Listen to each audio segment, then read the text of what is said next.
returned later, maybe during the week. But I have a girlfriend, and she works a 9 to 5. Not even a 9 to 5. Actually, like a 5 to 2, like a 4 to 2. She crazy. She crazy. Like 6 to 2 is what she works, something like that. Doesn't matter. The point is that on the weekends I get to see her more, talk to her more, and so this is a little bit later. We are going to be returning, and I'll give you guys a few seconds to catch up to me. I know it's late. She may or may not be joining. Uh, she should be going to bed. But frankly, I should already be asleep. I'm trying to push myself to be awake until 4. And that's taking some time to get my circadian rhythm to catch up. It's going to start being bitter cold when I get back here, too. That's going to affect it. But we're going The Coming Age by Edward Bulwer Lytton. We're on chapter 16, and I'm Sleepy Boy. So this is a long chapter. We're going to get one chapter.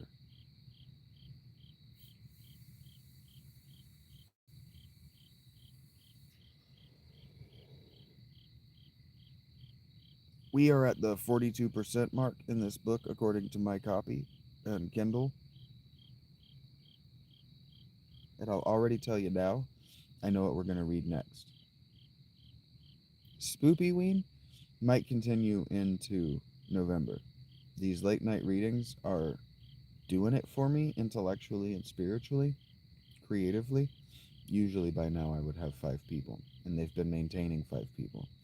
But that's starting 12:15, 12:30. I started a full hour after that. They might and probably should all be in bed, and that's fine. So, thank you for allowing me the introduction. I see you there. Thank you for being here. If you'd like to introduce yourself, now's the time. Once I get reading, it's going to be inconvenient for us both to try to have a conversation while I'm trying to read.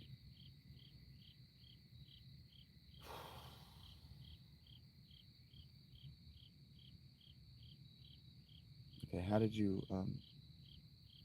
there is not way what, eat you? Story time. That's right, Rach. Thank you for letting me know that you're here. Because it would be inconvenient to try to have a conversation when I'm trying to read. Eat you.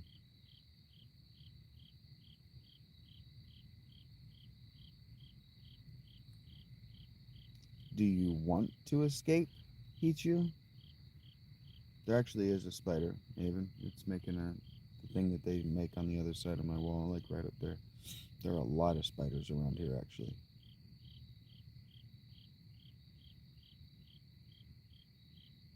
Because there is a very easy way. And there are 2 ways to escape, if it's what you actually want. I can expedite it with one of them.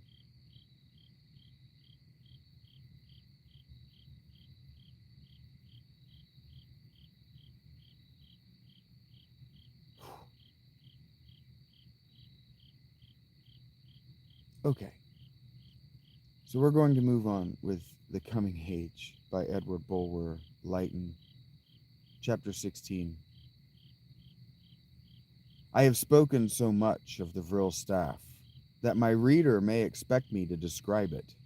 This I cannot do accurately, for I was never allowed to handle it for fear of some terrible accident occasioned by my ignorance of its use. And I have oops, and I have no doubt that it requires much skill and practice in the exercise of its various powers. It is hollow, and has in the handle several stops, keys, or springs by which its force can be altered, modified, or directed. So that by one process it destroys, by another it heals. By one it can rend the rock, by another disperse the vapor. By one it affects bodies, by another it can exercise a certain influence over minds. It is usually carried in the convenient size of a walking staff, but it has slides by which it can be lengthened or shortened at will, so it's telescoping, is how we would say that now. When used for special purposes, the upper part rests in the hollow of the palm, with the fore and middle fingers protruded. Uh, what? It rests in the hollow of the palm, with fore and middle fingers protruded, like this. It's in the title of the video. I was assured, however, that its power was not equal in all, but proportioned to the amount of certain vril properties in the wearer in affinity or rapport with the purposes to be effected. Some were potent to destroy, others to heal, etc. Much also depended on the calm and steadiness of volition in the manipulator.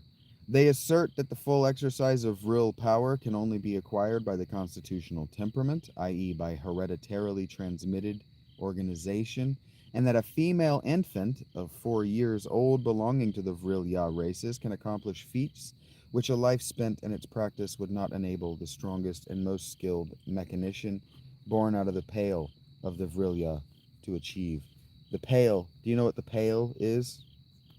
Do you know what it means to be beyond the pale, or to be born out of the pale? Do you know what that means? Because it's an interesting conversation. I use that phrase. My girlfriend has heard me say that phrase about 5 fucking times, 500 fucking times today. Beyond the pale, the fringe, yes, but the pale was the. You remember? Do you actually remember me talking about the marker sticks or the marker monuments that marked the edge of your or the corner where your property met other properties? The pales were those marker sticks. Those marker sticks are called pales. And so beyond the pale is beyond the settled land. So the fringe, when we talk about the lunatic fringe, we're talking about someone who exists beyond the borders, the existing confines of reality. And so what he says here, it's interesting, and I actually really like the way he said it, and I'm really glad he said it. He says they assert, that is, the Vrilya assert, that the full exercise of vril power can only be acquired by the constitutional temperament, i.e., by hereditarily transmitted organization. That is, that it's genetic, whether you can or cannot use the vril staff and vril. And then he says, and that an infant of 4 years old belonging to the Vrilya races can accomplish feats which a life spent in its practice would not enable the strongest and most skilled mechanician born beyond the pale of the Vrilya. So a surface person could spend their entire life learning the Vril magic and never accomplish what a 4-year-old child of the Vrilya, because of her genetic aptitude, because the Vrilya have a genetic aptitude with this stuff. Continuing, I just thought that was a really interesting sentence. That's an old expression that I use all the time. Continuing, all these wands are not equally complicated. Those entrusted to children are much simpler than those borne by sages of either sex, and constructed with a view to the special object on which the children are employed, which, as I have before said, is, among the youngest children, the most destructive. In the wands of wives and mothers, the correlative destroying force is usually abstracted, the healing power fully charged. I wish I could say more in detail of this singular conductor of the vril fluid, but its machinery is as exquisite as its effects are marvelous. And it's interesting that he gave their artifact, because rods, magic sticks, were a thing in that ancient and very ancient world, prehistoric world. And then the even earlier than the prehistoric world, magic sticks was a big deal. Like wands, Harry Potter, yada yada. The telescoping technological staff is really interesting because you'll see that in cyberpunk. And cyberpunk is very much influenced by this work and work like it. Continuing, it's just interesting that this vril staff that doesn't really do anything, and that he can't describe, that the staff in some way has something to do. You can really tell that they did not know shit about genetics back then, but that the staff has something to do, that the technology of the staff interacts with the hereditary skill set in some way. It's an interestingly confused technological magic system. Continuing on. I should say, however, that this people have invented certain tubes by which the virile fluid can be conducted towards the object it is meant to destroy throughout a distance almost indefinite. At least I put it modestly when I say from 500 to 1,000 miles. And their mathematical science is applied to such purpose uh, and their mathematical science as applied to such purpose is so nicely accurate that on the report of some observer in an airboat, any member of the Vril department can estimate unerringly the nature of intervening obstacles, the height to which the projectile instrument should be raised, and the extent to which it should be charged, so as to reduce to ashes within a space of time too short for me to venture to specify it, a capital twice as vast as London. Before we finish that sentence, before we get to the end of the sentence, I want to talk about something here at the beginning of the sentence that I thought was amusing.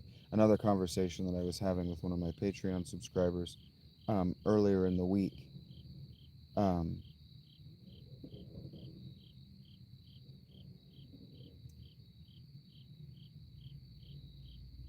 sorry, it was an interesting word choice that he says here, or syntactical choice.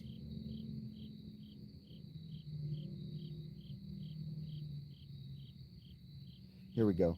And their mathematical science as applied to such purpose is so nicely accurate.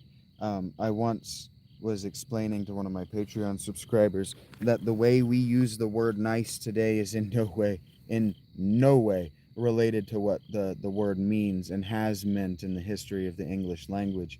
And so what he's saying here is not not that their mathematical science as applied to such purpose is so friendly in its application.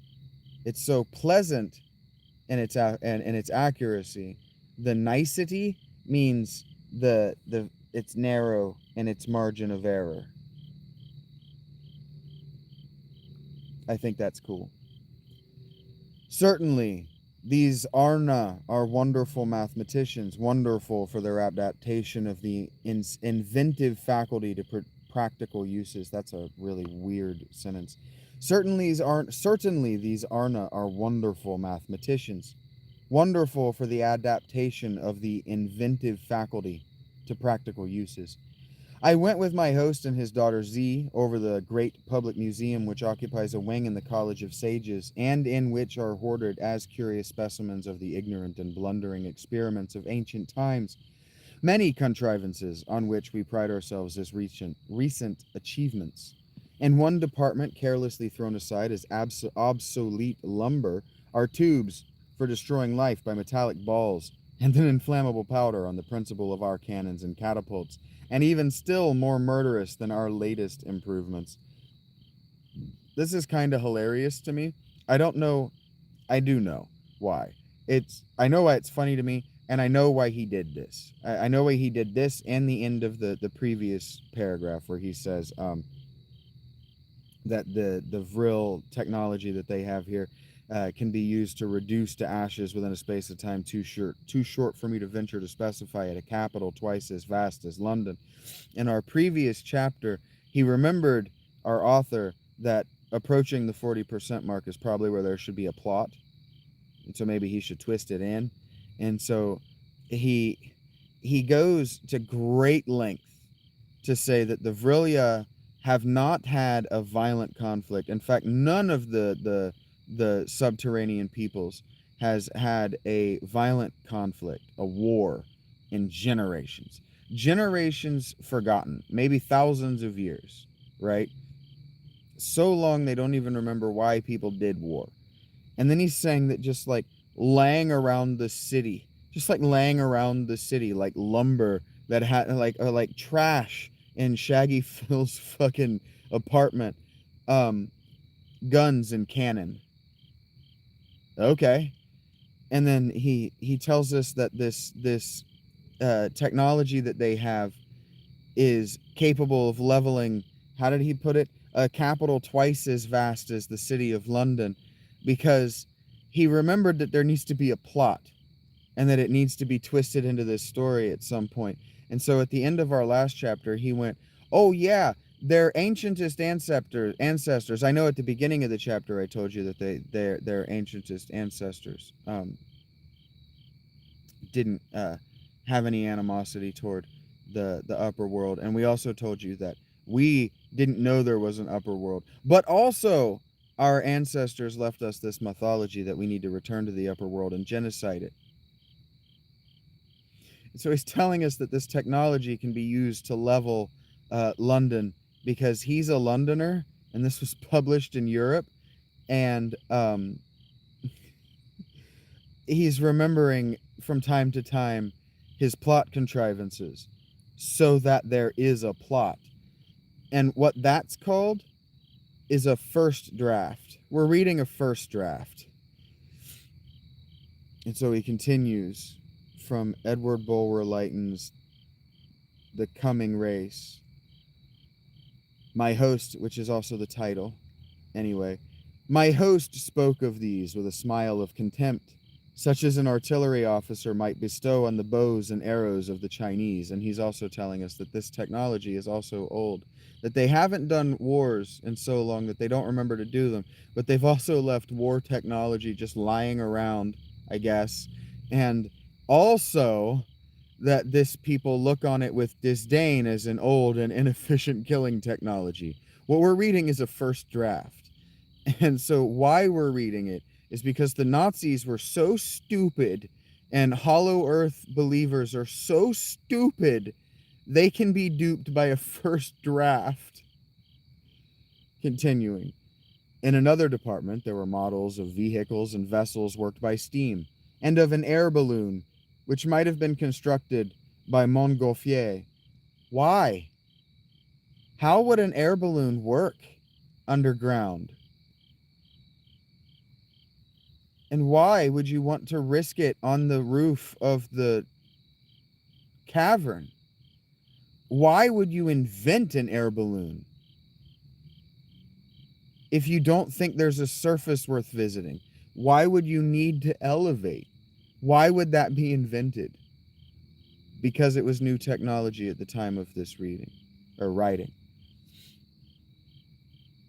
Such, said Z, with an air of meditative wisdom, such were the feeble triflings with nature of our savage forefathers, ere they had even a glimmering perception of the properties of vril. This young guy was a magnificent specimen of the muscular force to which the females of their country attain. Her features were beautiful. I don't know why he didn't do this the moment he introduced her instead of 15 chapters later, but here we are, 15 chapters later after she appeared, getting an introduction to what she looks like. Because he remembered, oh shit, I should have done that. And we're reading a first draft. Her features were beautiful, like those of all her race. Ooh. Never in the upper world have I seen a face so grand and so faultless. But her devotion to the severer studies had given to her countenance an expression of abstract thought, which rendered it somewhat stern when in repose. She had a bitch face. And such a sternness became formidable when observed in connection with her ample shoulders and lofty stature. She was tall. I almost made Schedule 1. I almost made a Shaggy Phil joke that exactly one of you would get. He should have called her Burley, maybe Kimberly. She was tall, even for a guy, and I saw her lift up a cannon as easily as I could lift a pocket pistol. Why did you see that? And why are you calling it now a cannon if you were saying they didn't call them cannon? Why didn't you invent a word, Edward Bulwer Lytton, for what they called this technology? If you saw it up close enough that she picked it up to show you that she could shoot you with a cannon. Anyway, Brotato needs a cannon.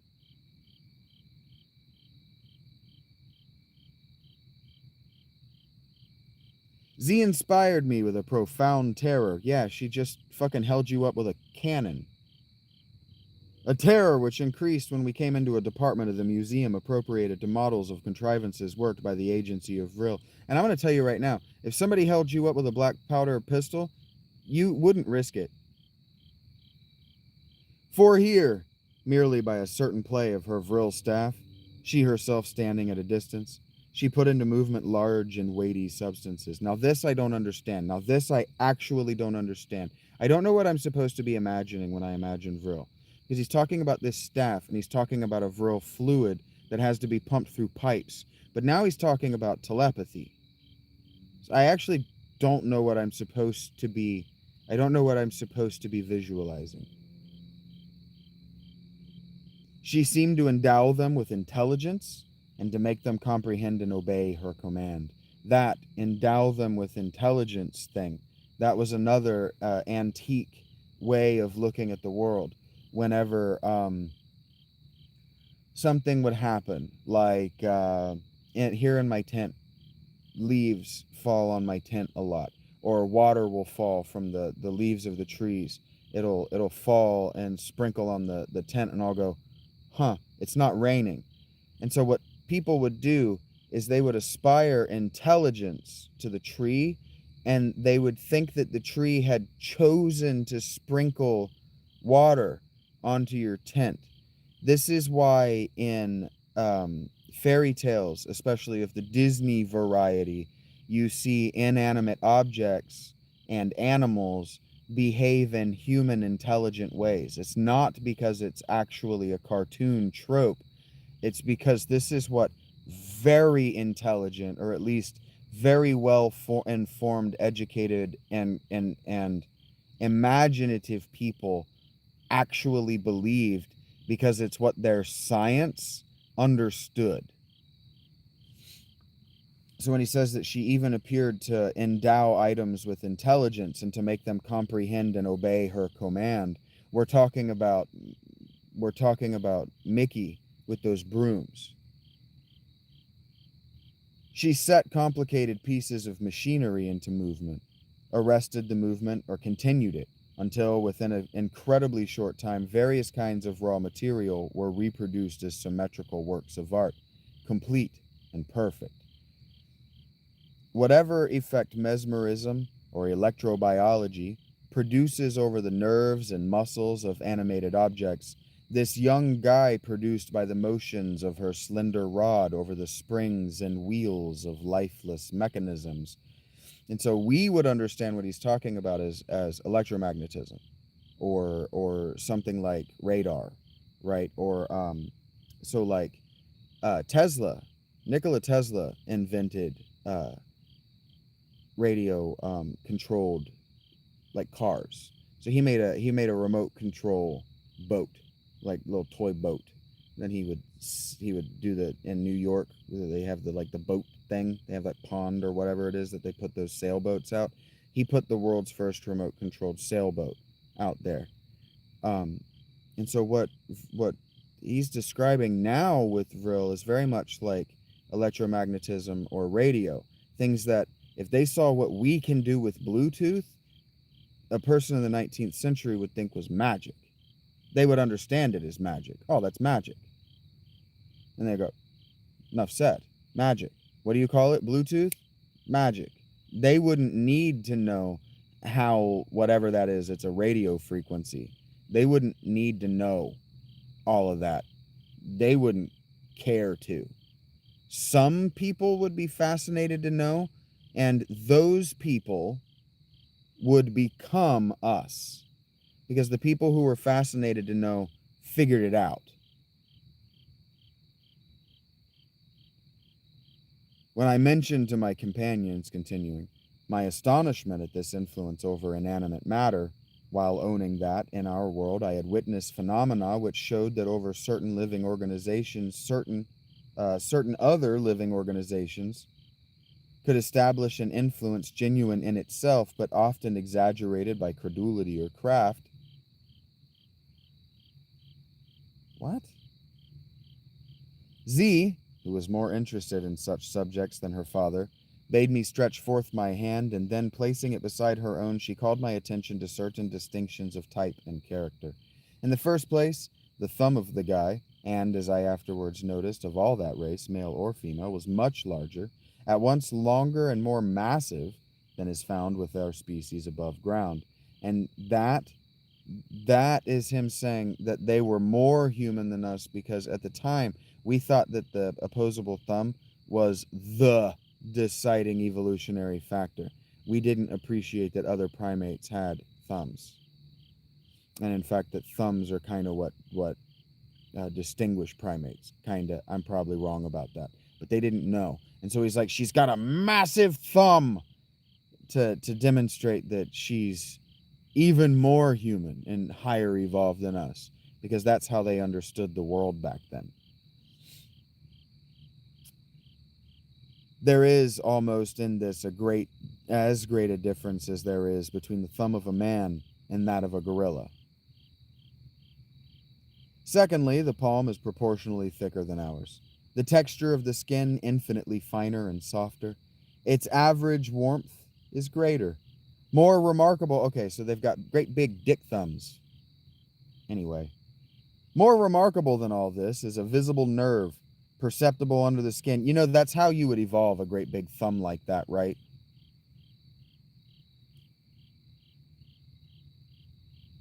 Anyway. More remarkable than all this is a visible nerve perceptible under the skin, which starts from the wrist, skirting the ball of the thumb and branching fork-like at the roots of the fore and middle fingers. Oh, that they connect to the vril. That's weird.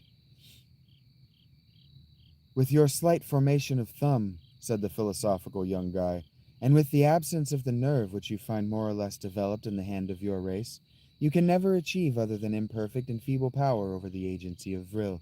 But so far as the nerve is concerned, that is not found in the hands of our earliest progenitors, nor in those of the ruder tribes without the pale of the vrillia.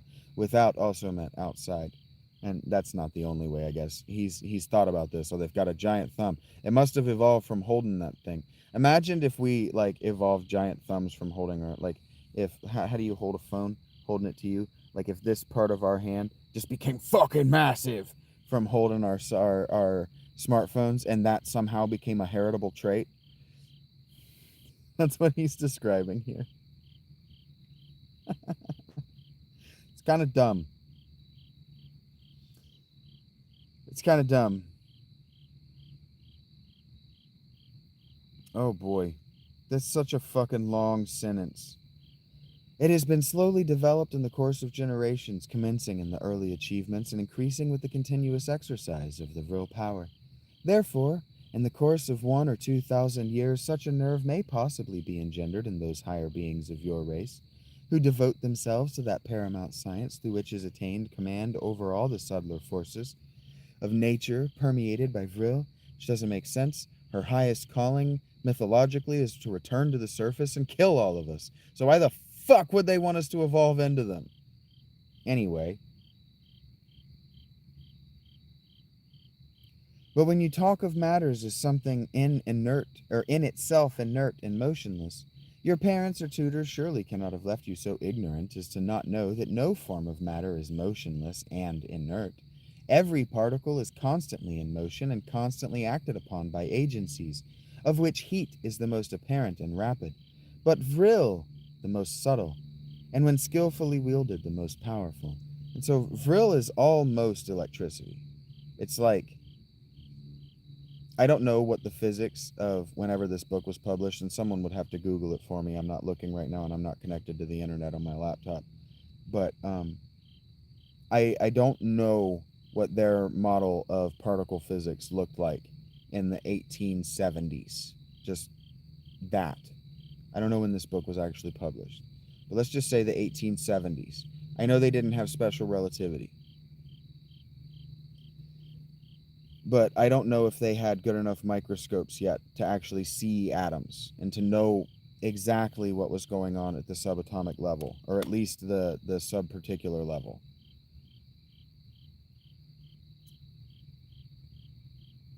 And so I don't know what their model of physics looked like yet. But I was talking earlier with Eric about the difference in gravity and the strong and weak forces So the strong force binds things together, and the I think the weak force repels. I don't know. The strong force is what binds atoms together. I don't know if he knew that. I don't know if they had the strong and weak forces. But I do know that everything that he's saying here is pre-Socratic, and it's science. So everything that he's saying here is founded in human tradition, and there's almost no way that this Vrilya people wouldn't have figured it out if the pre-Socratic Greeks figured it out. And the pre-Socratic Greeks were Anatolian. They weren't even Athenian. If you want to hold up Athens as the height of intellectual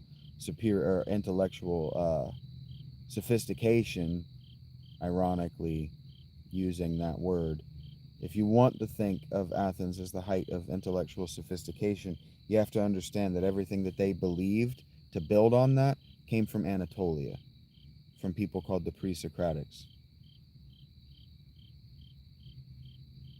Vortex atom theory that I don't know by name. Thank you for helping me with this, Rach. I was expressing to you my ignorance, so thank you for Googling it like I encouraged you. So I don't know what his dominant theory is, because these dominant theories change. Very interesting watching. Some of my favorite watching, some of my favorite just sit down and watch is paradigm shifting discoveries in science over time. And what I really like is when they start at the beginning, because that shit's boring as fuck for hours, and then it gets hilarious. It is. Nobody needs to know about hot, moist things, which is what he's talking about here. The pre-Socratic. Why is my computer so dim all of a sudden? It's so bright, and now it's so dim. It's like every relationship that begins at sex. Okay, so here we go. Thank you, H. The vortex atom theory, suddenly too bright. God, there's no middle ground with me. The vortex atom theory I don't know by name, and Rach says that it is the concept of, I'm sure that Rach is copy pasta and Google here, but the concept of indivisible elementary particles known as atoms have been accepted for decades, but the internal structure of atoms was not yet known. That's what I thought. I think that's what I said. Somebody help me out by backing up, but I said I'm pretty sure that in 1870 they were familiar with atoms, but they hadn't looked inside or hadn't looked at them yet. I think I was right about that. Close enough that I'm fucking taking it, because I said I don't know. Who's giving me the A? Anyway, booty pics can go to the Discord, but you have to send them to Rach, because if I get them, I'm going to get in a lot of trouble. It was beyond the pale for them to be able to see inside an atom. That's correct. Good use of the term. And that's how he would have used it. It was beyond the pale of their science to see inside the particle, material particles. Yeah.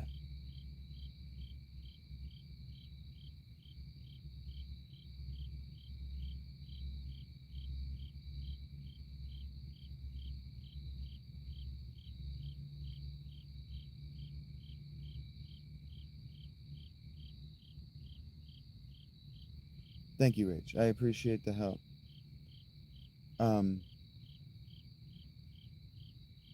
So basically what he's doing is he's describing, so the reason I broke off is to say I don't know if they had the strong and weak forces yet, because they had the vortex atom, and so the vortex atom theory sounds like they're spinning around in a vortex so fast they stick together, and so they wouldn't have had the strong and weak theory, or the strong and weak forces. I don't know those well enough to give you guys a fucking particle physics primer here now. I don't know this off the top of my head, and I didn't know I was going to need it for reading this. They didn't know the strong and weak forces. They kind of didn't understand gravity. They didn't actually understand gravity. because you probably don't actually understand what gravity is. Time and space make a mesh. And that mesh is a material that's like a fluid, and matter displaces it. And when matter displaces that fluid, the fluid runs toward the center of that displacement. And so anything on that fluid also flows toward the center of that displacement. That's what gravity is. He didn't know that, because Einstein is a long time after this book.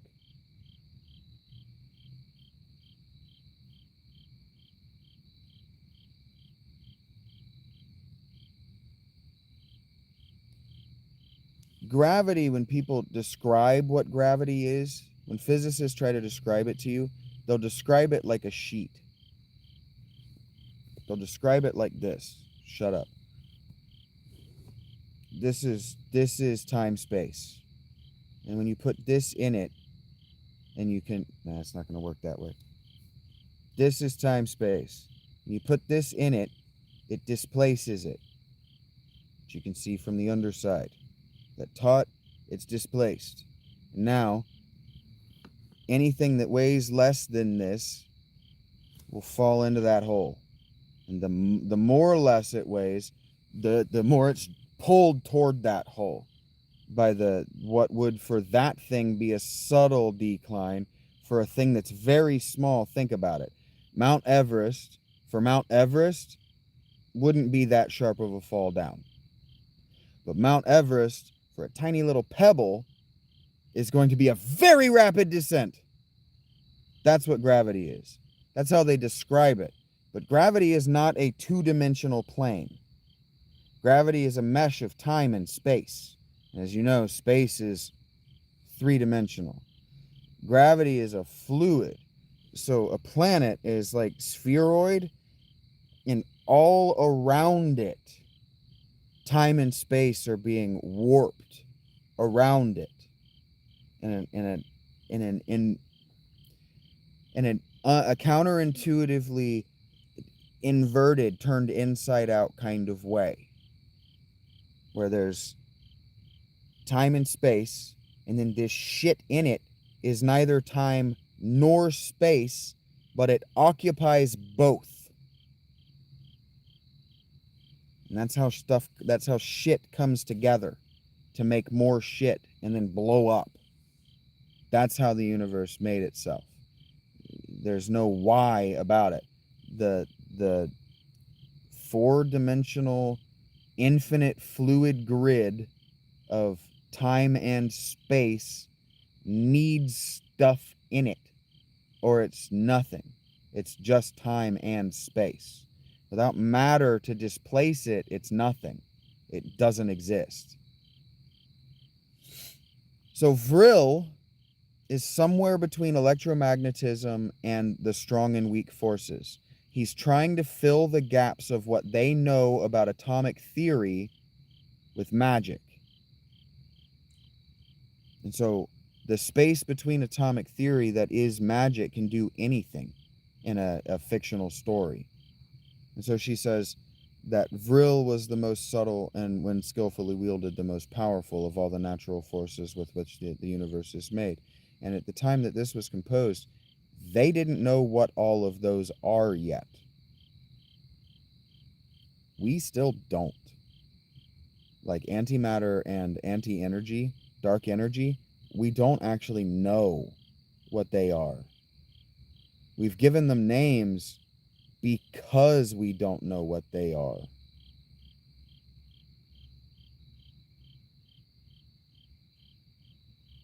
She continues, that is V, or whatever her name is. So that, in fact, the current launched by my hand and guided by my will does but render quicker and more potent the action which is eternally at work upon every particle of matter, however inert and stubborn it may seem.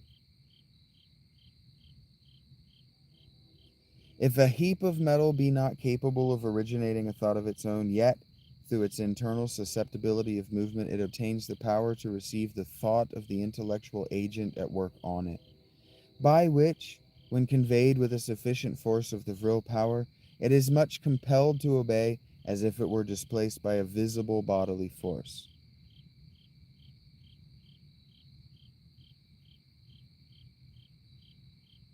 Me too, Gina. Be well. Thank you, CMD. As I'm saying, he's trying to explain it in the best terms of physics that they have at the day. It is animated, for the time being, by the soul thus infused into it, so that one may almost say that it lives and reasons. Without this, we could not make our autonomous supply the place of servants. And so what she's saying is that what he's doing here is he's using the Platonic, the Socratic world of forms and the Socratic language of the soul, the suke, being separate from the nous, being separate from the pneuma. This was common knowledge among people back then that would be reading this stuff, that the nous and the pneuma and the suke are different things, that your psyche, your soul, and your mind, your intellect, are totally different things. Totally different things. And that the breath you breathe is separate from both. The life-giving energy that comes from the breath. When you lose weight, do you know where it goes? Just real quick, for everybody here. When you lose body fat, do you know how your body expels it? Do you know where it goes? I'm gonna wait 5 seconds because I don't need you to guess. You breathe it out. You expel it as carbon dioxide. The energy that your body uses to refine the nitrogen and the carbon dioxide and the oxygen that you breathe in into energy that you use, that is it's actually fucking atomic fission and fusion happening. It is so highly energetic that is the exhaust where your body's fat goes. The breath you breathe is entirely separate from the thoughts you think. Even when you think the thought, make sure I'm breathing adequately.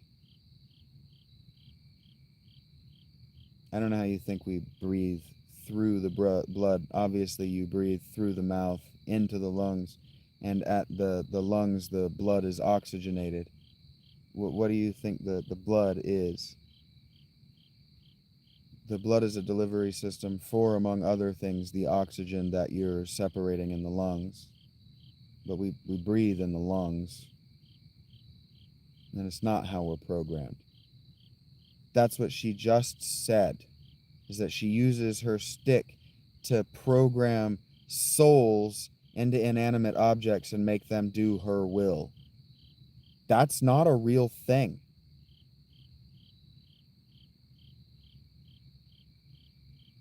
If you believed that were a real thing, if you were stupid enough to believe that were a real thing, you would actually think when you play Call of Duty or any game with violence that you're harming actual souls.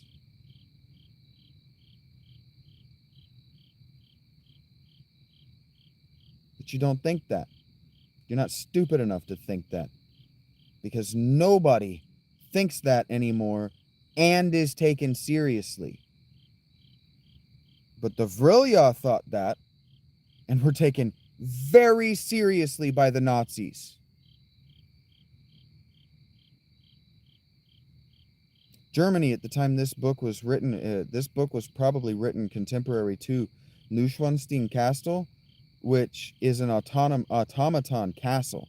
In the century this was made, automata were the closest thing they had to artificial intelligent life forms created by human beings. And so we're here in a world where you can believe dumb shit that Chat GPT says to you, and it is exactly the same. It is exactly the same. The artificial intelligence is artificial nous. The suke is the soul, though. It's exactly the same.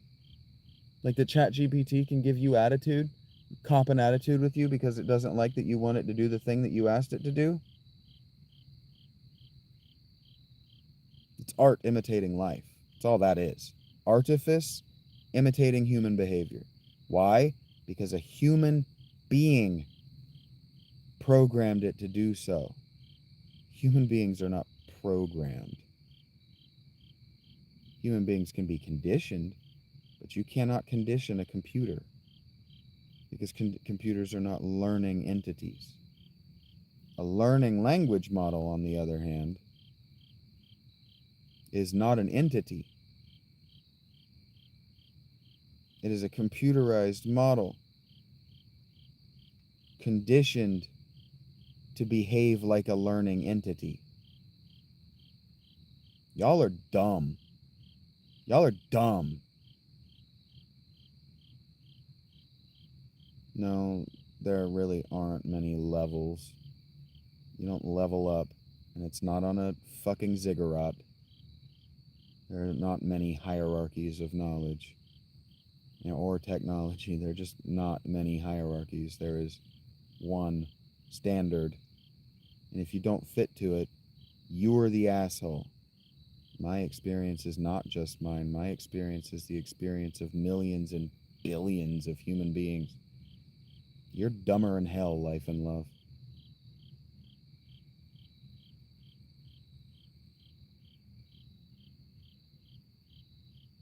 Our narrator continues. I was too much in awe of the thews and the learning, thews as in enthusiasm, the thews and the learning of the young guy to hazard the risk of arguing with her. I had read somewhere, yeah, you guys should begin that. You should, well, check this out. You think your bothered pocket is empty? I'll bother your pocket. You're dumber in hell. Y'all should learn from this sentence. I was too much in awe of the thews and the learning of the shaggy Philolitea. It says that right here. To hazard the risk of arguing with him. It says it right here. I'll read it again. I was too much in awe of the thews and the learning of the shaggy Philolitea. It says it right there. To hazard the risk of arguing with him. It says it right there. I had read somewhere in my schoolboy days that a wise man disputing with a Roman emperor suddenly drew in his horns, and when the emperor asked him whether he had nothing further to say on his side of the question, replied, Nay, Caesar, there is no arguing against a reasoner who commands 10 legions. Though I had a secret persuasion that, whatever the real effects of vril upon matter, Mr. Faraday could have proved her a very shallow philosopher as to its extent or its causes, I had no doubt that Z could have brained all the fellows of the Royal Society, one after the other, with a blow of her fist. Every sensible man knows that it is so useless to argue with any ordinary female upon matters he comprehends. But to argue with a guy 7 feet tall upon the mysteries of vril, as well as argue in a desert and with a simoon.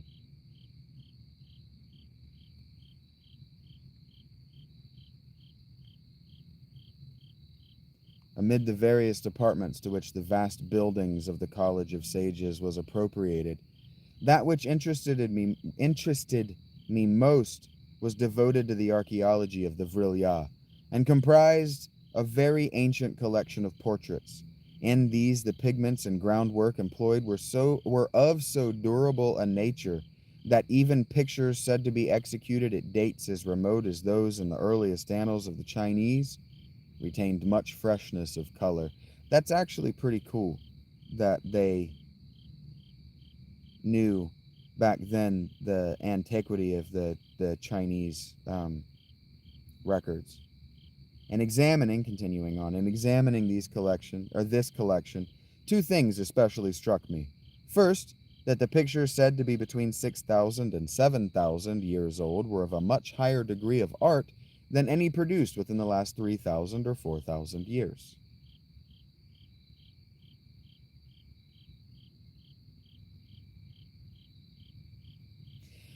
And second, that the portraits within the former period much more resembled our own upper world and European types of countenance. What?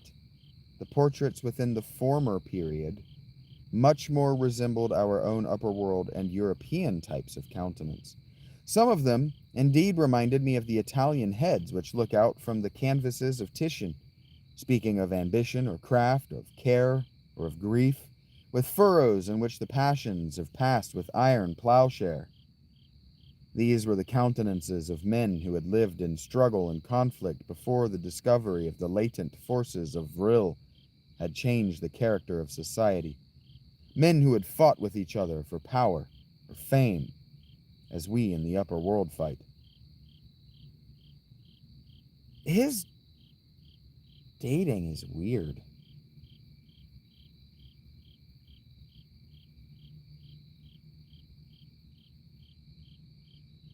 Five to 4,000 years ago?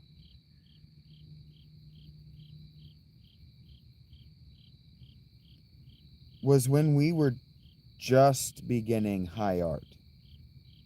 Humans in the Mediterranean were just beginning high art.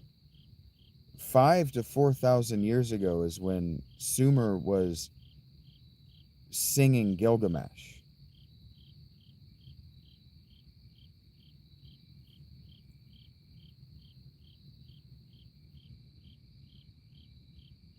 Oh, I don't know why I'm reading that wrong. He's talking 6 or 7 BP. I don't know why I took 2,000 years off that. 6 or 7,000 years ago is 2,000 years before those things were happening. I don't know what he thought was happening in the world of the surface 6 or 7,000 years ago, but it wasn't art of that caliber. And it's weird that he's doing it in this reverse order, because there's a whole thing in the alternative archaeology and ancient aliens. I got those two communities and I smashed them into one thing and it just sounded legitimate. The alternate history and ancient aliens crowds, they harp on the fact that at specifically, but other sites are this way too, specifically Göbekli Tepe, the oldest layers are the most beautifully decorated, the most painstakingly carved, etc. And that's weird. They didn't know about Göbekli Tepe when this was written. They didn't know about a lot when this was written, archaeologically speaking. They might not have even found Sumer yet. Like, they might not have even found, like, Babylon and Ur and Uruk and all these cities, Lagash. And they might not have found these sites yet at time of writing this book.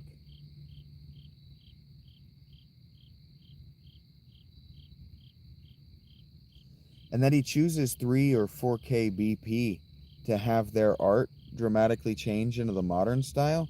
That's when 6 to 7K BP is described by modern historians, modern anthropologists and archaeologists, as a golden age, a perfect utopia for human settlement and human civilization. 6 to 7,000 BP is.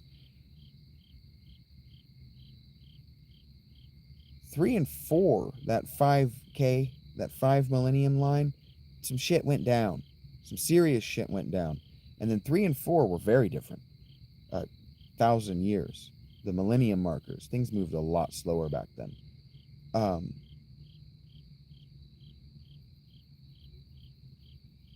He's weirdly on the money with this. This is uncanny.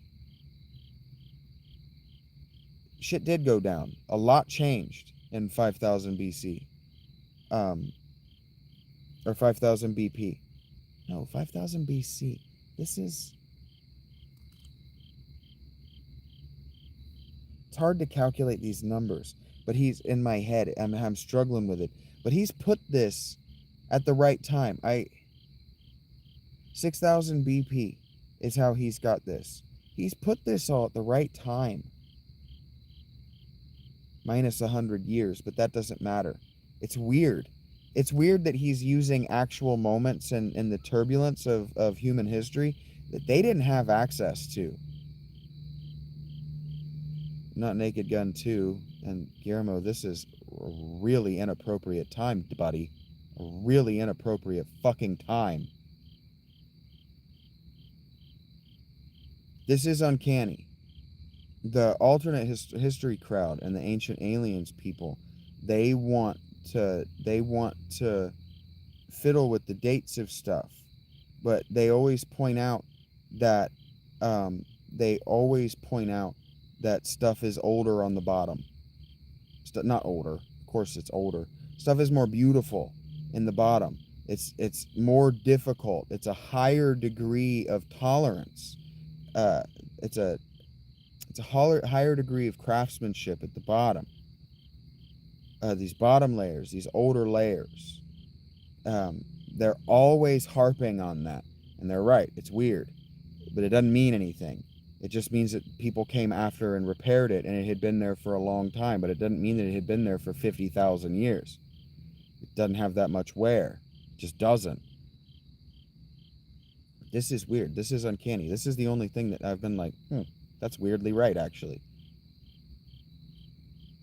So the pictures, it's also weird that he describes them to sculptures when he had the Renaissance to compare them to. And I don't know why he wants to compare everything to the height of Rome, other than London's obsession with Rome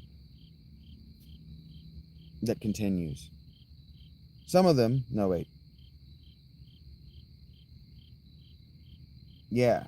And these were the guys who fought one another. It's weird that it's just weirdly uncanny that this is the people that were fighting. The intense fighting among these civilizations was when humans were at peace, when the surface world was at peace. There weren't international conflicts. There weren't major intertribal conflicts. The world was peaceful 6,000 to 7,000 years ago, remarkably so among human settlements. And then that changed in 5,000. It's just weird that he flips this on its head like this. It's uncanny. Continuing on. The type of face began to evince a marked change about 1,000 years after the Vril Revolution, becoming then with each generation more serene, and in that serenity more terribly distinct from the faces of laboring and sinful men. While in proportion as the beauty and the grandeur of the countenance itself became more fully developed, the art of the painter became more tame and monotonous. That's interesting. And you notice that he just called the middle class ugly, genetically, right? They also believed that in the 19th century, that you couldn't be middle class and attractive. Talked about that a bunch, re-porn the other day, so find that. But the greatest curiosity, continuing, in the collection was that of 3 portraits belonging to the prehistorical age, and according to mythical tradition taken by the orders of a philosopher whose origin and attributes were as much mixed up with the symbolical fable as those of an Indian Bud or a Greek Prometheus. Sorry, that's pronounced Bud, not Bud. It's Bud in Nordic. Sorry, wrong language. Same family tree. An Indian Bud, like a Buddha. From this mysterious personage, at once a sage and a hero, all the principal sections of the Vrilya race pretend to trace a common origin. That's how racism works, is the origin heroes. That's your race. It's a race out of the origin hero. The portraits are of the philosopher himself, of his grandfather and great-grandfather. They are all at full length. I'm assuming that means head to toe.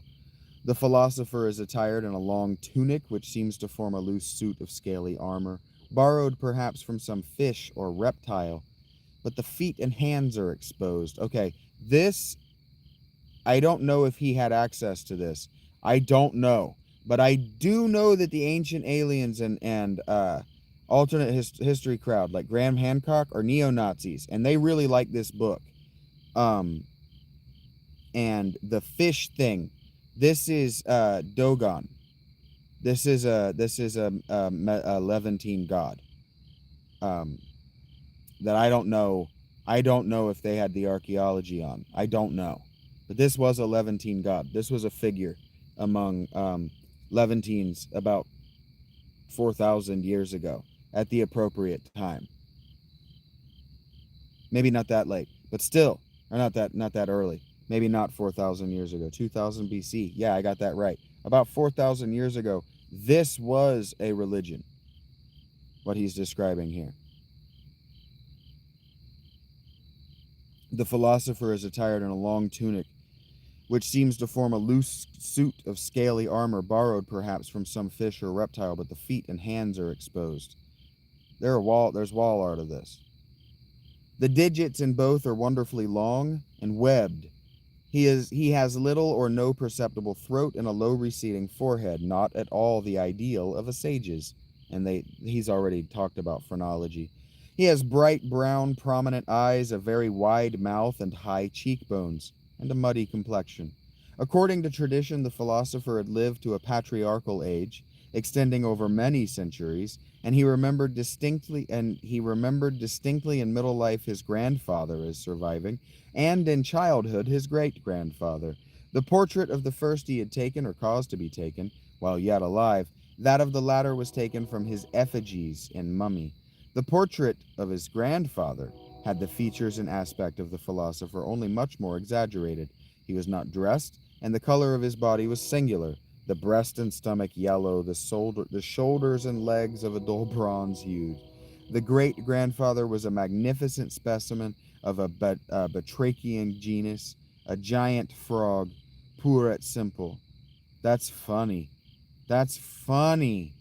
Yeah, this is uncanny.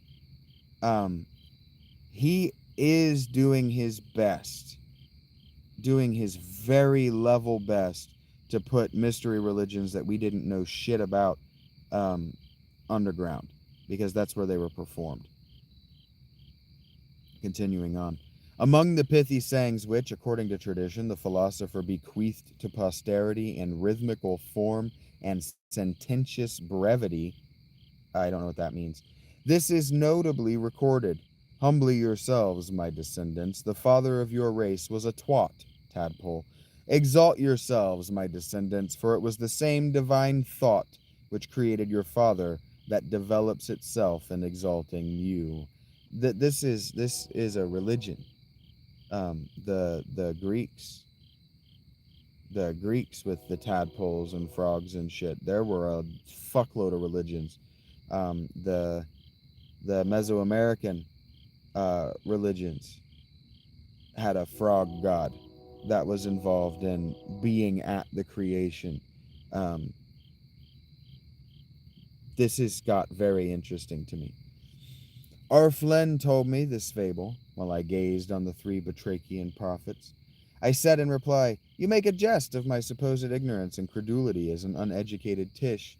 But though these horrible daubs may be of great antiquity and were intended perhaps for some rude caricature, I presume that none of your race, even in the less enlightened ages, ever believed that the great-grandson of a frog became a sententious philosopher, or that any section, I will not say of the lofty Vroya, but of the meanest varieties of the human race, had its origins in a tadpole. But this is, uh, there is a mythology that does this." "Pardon me," answered Arflen, "and what we call the wrangling or philosophical period of history, which was at its height about 7,000 years ago, there was a very distinguished naturalist who proved to the satisfaction of numerous disciples such analogical and anatomical agreements in structure between an arn and a frog as to show that out of the one must have developed the other. They had some diseases in common. They were both subject to the same parasitical worms in the intestines, and, strange to say, the arn has in his structure a swimming bladder, no longer of any use to him. but which is a rudiment that clearly proves his descent from a frog. Nor is there any argument against this theory to be found in the relative difference of size, for there are still extant in our world frogs of a size and stature not inferior to our own, and many thousand years ago they appear to have been still larger. I understand that, said I, because frogs this enormous are, according to our eminent geologist, who perhaps saw them in dreams, said to have been distinguished inhabitants of the upper world before the deluge, and such frogs are exactly the creatures likely to have flourished in the lakes and morasses of your subterranean regions. But pray, proceed. In the wrangling period of history, whatever one sage asserted another sage was sure to contradict.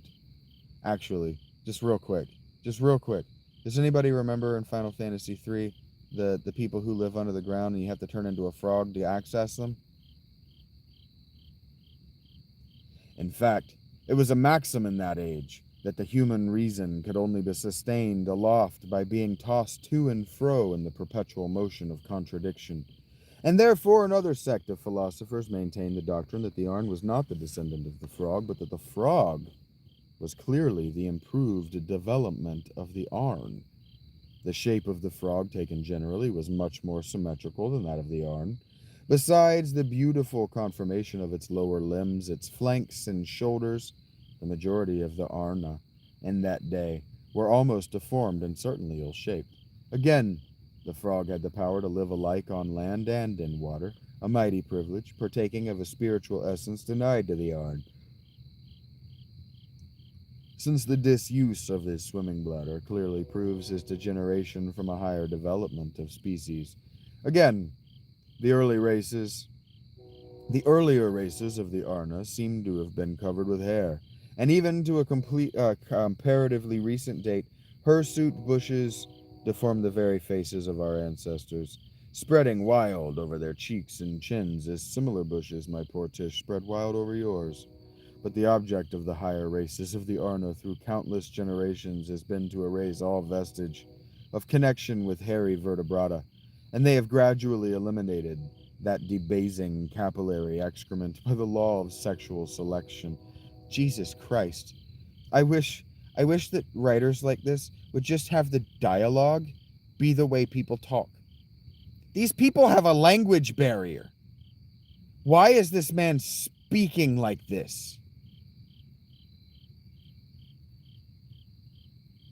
Sorry. The guy naturally preferring youth or the beauty of smooth faces. But the degree of the frog in the scale of the vertebrata is shown in this, that he has no hair at all, not even on his head. He was born to that hairless perfection which the most beautiful of the Arna, despite the culture of incalculable ages, have not yet attained. The wonderful complication and delicacy of a frog's nervous system and arterial circulation were shown by this school to be more susceptible of enjoyment than our inferior, or at least simpler, physical frame allows us to be. The examination of a frog's hand, if I may use that expression, accounted for its keener susceptibility to love and to social life in general. In fact, gregarious and amatory as are the Arna, frogs are still more so. In short, these two schools raged against each other, one asserting the Arn to be the perfected type of the frog, the other that the frog was the highest development of the Arn. The moralists were divided in opinion with the naturalists, but the bulk of them sided with the frog preference school. They said, with much plausibility, that in moral conduct, viz., in the adherence to rules best adapted to the health and welfare of the individual and the community, there could be no doubt of the vast superiority of the frog. All history showed the wholesale immortality of the human race, the complete disregard, even by the most renowned amongst them, of the laws which they acknowledged to be essential to their own and the general happiness and well-being. But the severest critic of the frog race could not detect in their manners a single aberration from the moral law tacitly recognized by themselves. And what, after all, can be the profit of civilization if superiority in moral conduct be not the aim for which it strives? and the test by which its progress should be judged. In fine, the adherents of this theory presume that in some remote period the frog race had been the improved development of the human, but that from some causes which defied rational conjecture, they had not maintained their original posture in the scale of nature, while the Arna, though of inferior organization, had by dint less of their virtues than their vices, such as ferocity and cunning, gradually acquired ascendancy, much as among the human race itself, tribes utterly barbarous have, by superiority in similar vices, utterly destroyed or reduced into insignificance tribes originally excelling them in mental gifts and culture. Unhappily, these disputes became involved with the religious notions of that age, and as society was then administered under the government of the Kumpash, who, being the most ignorant, were of course the most inflammable class. 1 second. Why did he just say that we, as you surface people, have also had barbarians come and level great civilizations? How does he know that? If in it was like chapter 5, he told us that they didn't even think there was a surface world. I know that he told us that he told a lot to this guy, but they didn't talk that long. And why in the fuck would this guy use an example from that guy's stories? Why was he paying that close attention? This is not a well written book, folks. Continuing on. The multitude took the whole question out of the hands of the philosophers. Oh, fantastic. Political chiefs saw that the frog dispute so taken up by the populace could become a most valuable. Oh my God. Can I skip this paragraph, please? Could become a most valuable instrument of their ambition. And for not less than 1,000 years, war and massacre prevailed. Oh my God.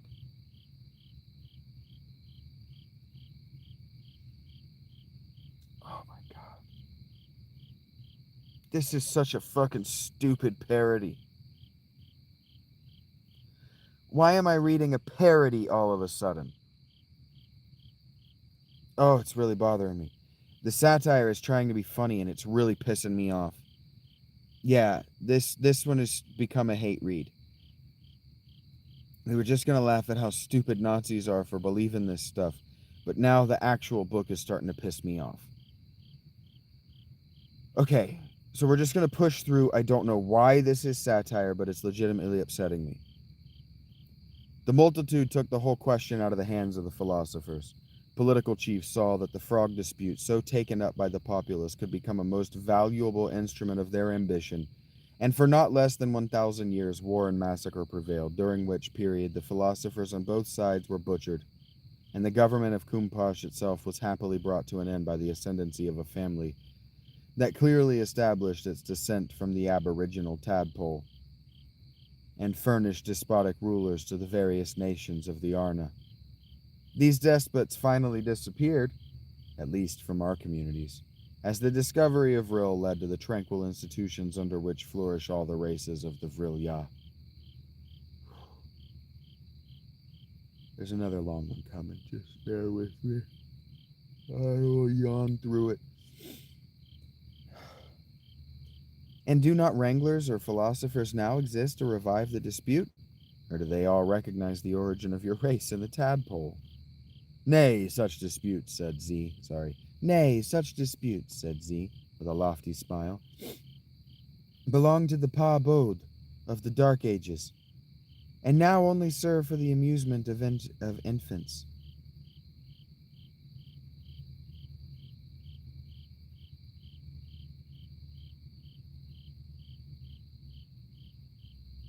Okay, so he gave us a language lesson.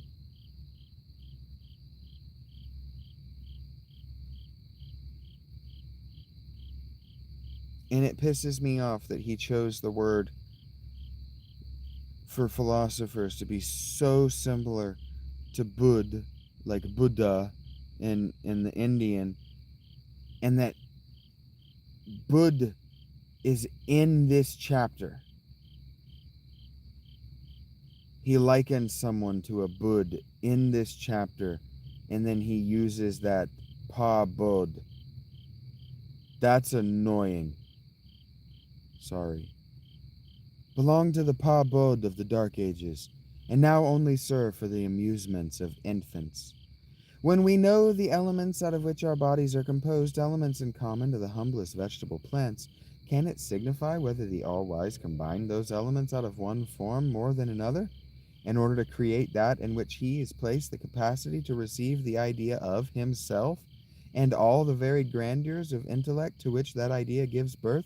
Also, why do these people that believe the female is superior genetically and intellectually, emotionally, physically, why is their God a he? Anyway, the Arn in reality commenced to exist as Arn. Sorry. The Arn in reality commenced to exist as Arn with the donation of the capacity that, with that capacity, the sense to acknowledge that, however, through the countless ages this race may improve in wisdom, it can never combine the elements at its command into the form of a tadpole.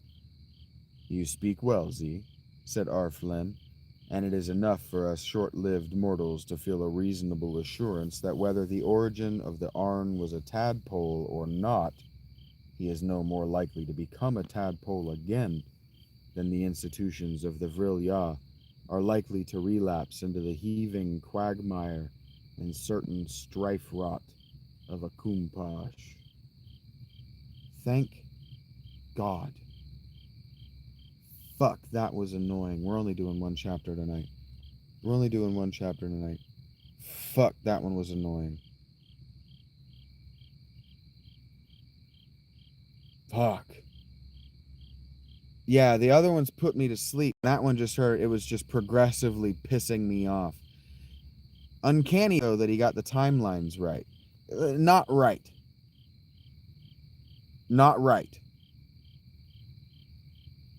Uncanny that he put their timelines in such a weird inversion of the actual human historical timeline that he would reject today. Edward Bulwer Lytton would reject our consensus reality today. He was making a creationist argument there at the end. We reject creationism. We reject intelligent design creationism.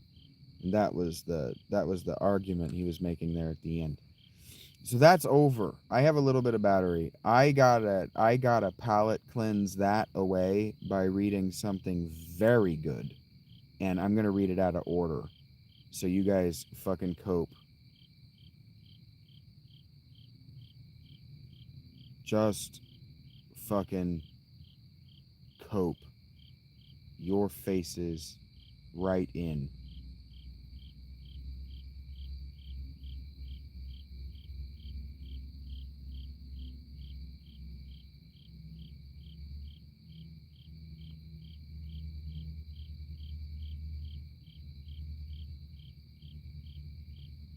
Oh, that's annoying.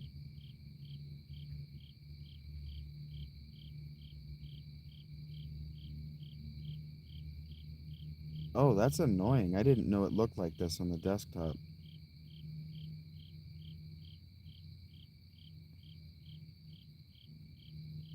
Yeah, we're gonna do an actual palette cleanse.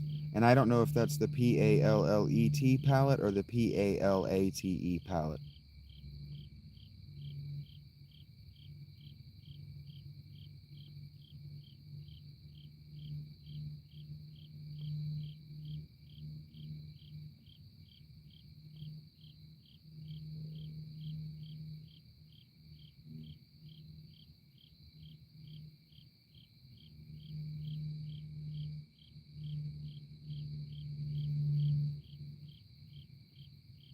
You just told me to tell you.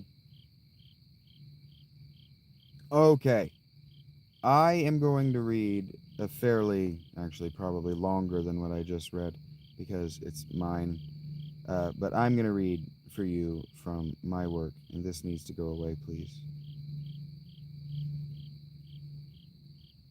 I would like that to not be there. I'm trying to read.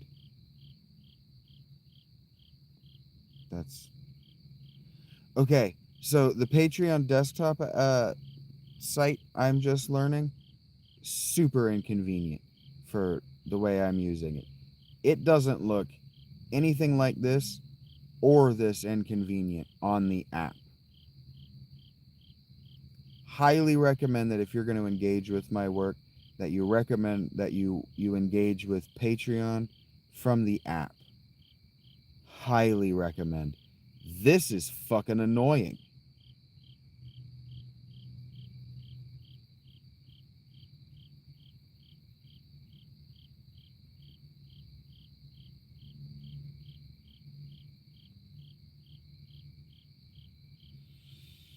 Okay. You with me, Rach?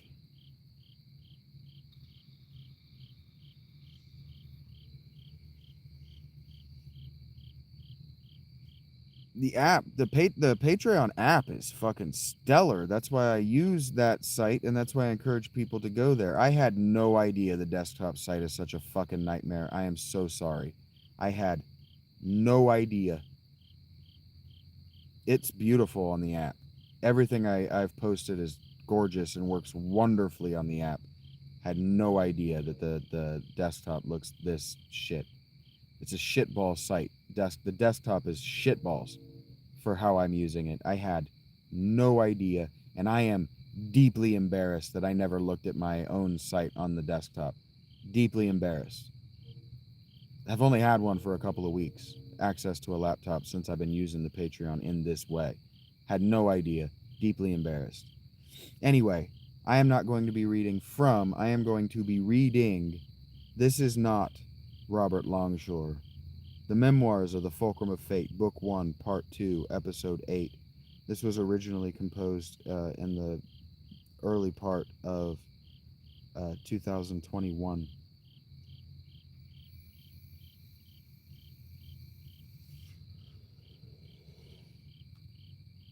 Episode 8, The Vision.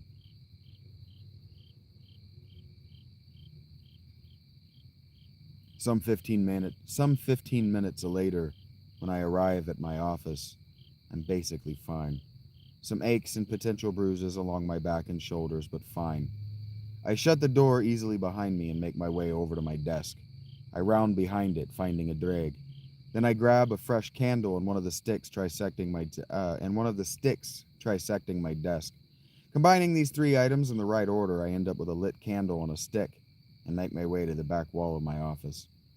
It's much easier to find the secret panel with a light. Though I would like to say that statement is only true of me, I'm not sure as I slip into the secret space, closing the door. How could Metis know about this basement? It's not like he could just access the public records and find the blueprint. Could he? Come to think of it, I'm not sure. I thought I was careful.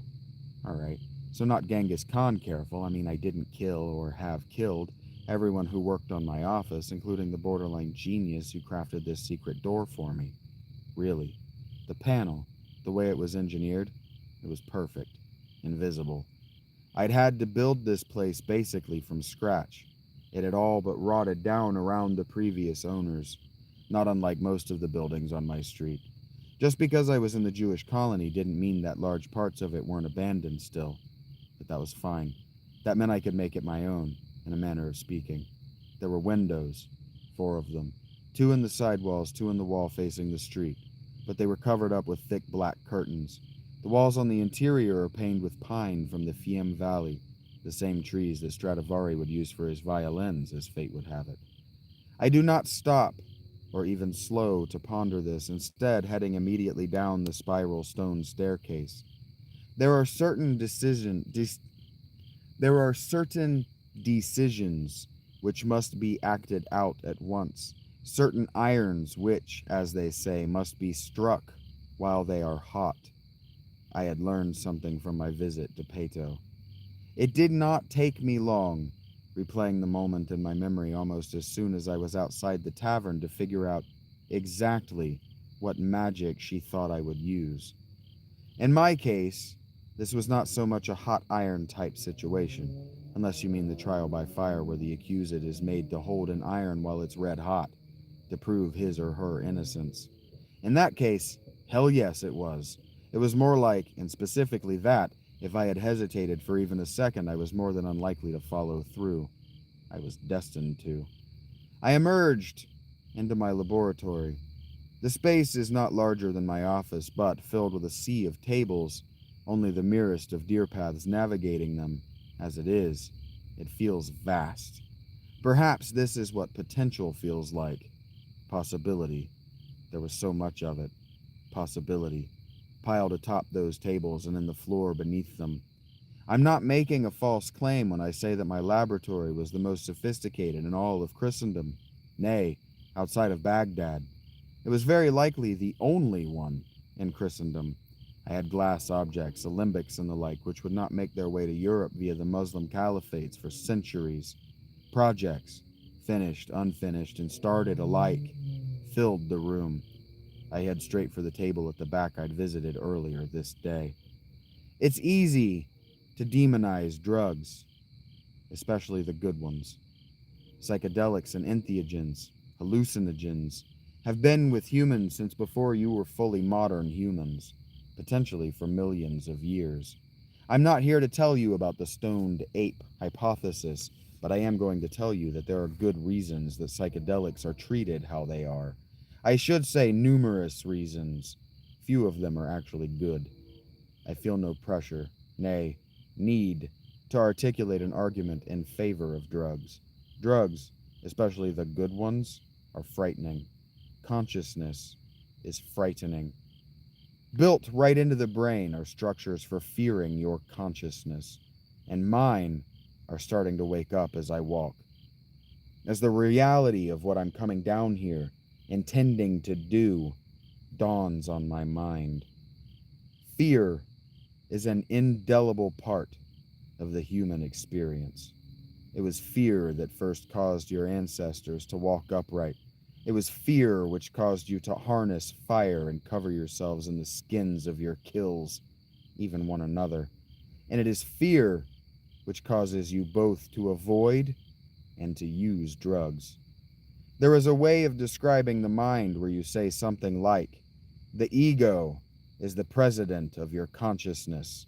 It is the Hitler sitting at the top of your hierarchical mind, the tip of the exposed part of the iceberg of your consciousness, as Freud and Jung described it, screaming that there is no one above him and that you should be afraid. Your ego tells you that because of it, you have nothing and everything to fear. Because your ego knows that he is a slaver, that if you ever learn his game, you will topple him from his tower. The same way your governments and corporations treat you, the same way the powers that be treat them. If you do not treat drugs, if you do not treat your consciousness with the fear and respect they deserve, you will get the reward you deserve, one way or another. I am afraid. I am afraid of Metis and Peto, yes. Afraid for Regina. Afraid for where that path is going to lead. But that is not the fear that drives me. I am afraid of the plant. Afraid of what it might show me. But more frightening still is the notion that I will not be able enough to control the experience, that I will see nothing or remember nothing, or that I will experience nothing. I find the sack I found myself with this morning. I hold it in my hands for a long moment, touching it so lightly I can almost tell myself I don't feel the cannabis buds against my fingers. I take a deep breath. Nothing is still something. Nothing is something without something in it. Yet. Peto comes to me tomorrow and I've seen nothing. And I've seen nothing. And I really can't help her. Do you believe that she'll say, do you believe that will save you? I linger on this thought for a long moment. It echoes between my ears and I don't have an answer for it. I don't even know where to start. It could mean so many things. Will it save me? Save me from what? I'm already damned. I opened the sack. At some point, I put the candle down on the table. I stare down at the barely lit plant.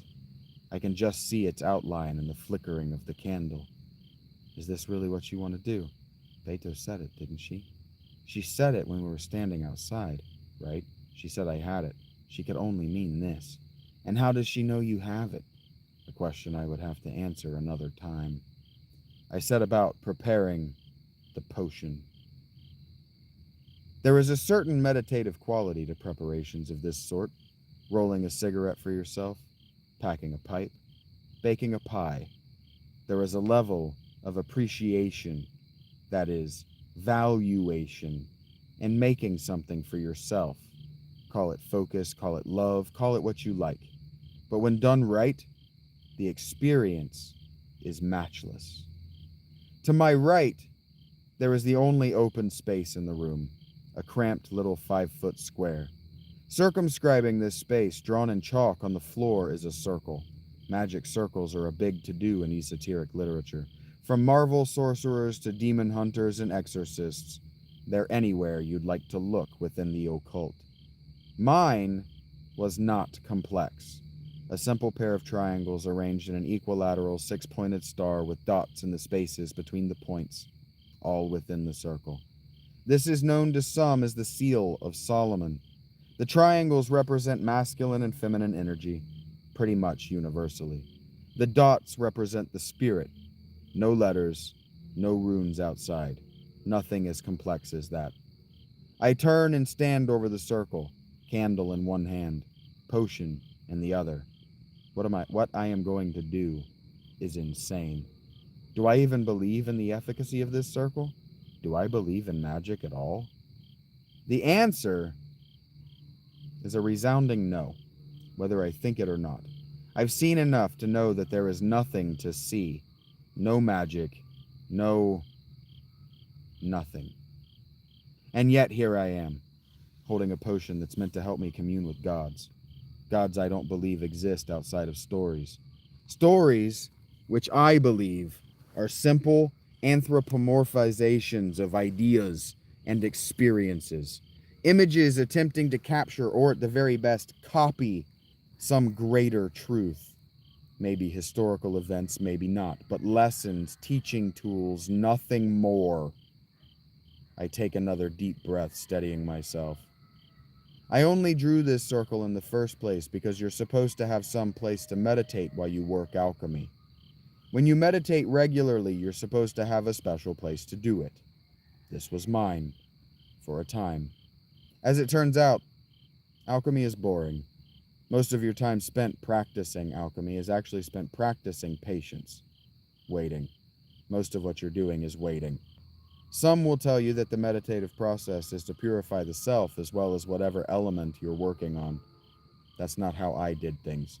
And, believe it or not, you can wait for an alchemical process to happen just as easily from the comfort of your overstuffed chair, and a lozenge of opium, and a moog or 5, just as well as you can the discomfort of a stone floor and a silly magic circle. I lower myself to that floor. Placing the candle just outside the perimeter of the circle, I can't help but notice how faded and scruffed some of the chalk is. I should really fix this before I do this. The thought is a little stunning. I stop, looking down at the floor for many seconds. Why would you do that? You don't even believe the circle is magic. What if we encounter something? Don't we want to be protected? Protected? I shake my head. This is crazy. Nonsense. With some effort, I get myself seated cross-legged in the lotus position. It's been a while since I've done this. Hurts a little to sit all the way upright. Close my eyes. You're not supposed to drink the whole thing in one go. I'm sure it won't be a big deal. Only a fool is sure of anything. Mustering all of my courage, I chug it down. It's awful. Indescribable in taste, except to say foul. This is not something you could ever get used to. Gasping and choking a little, I wipe my mouth with my forearm. Why had I done that? I settle myself a little, gasping a big, deep breath, filling my body with air.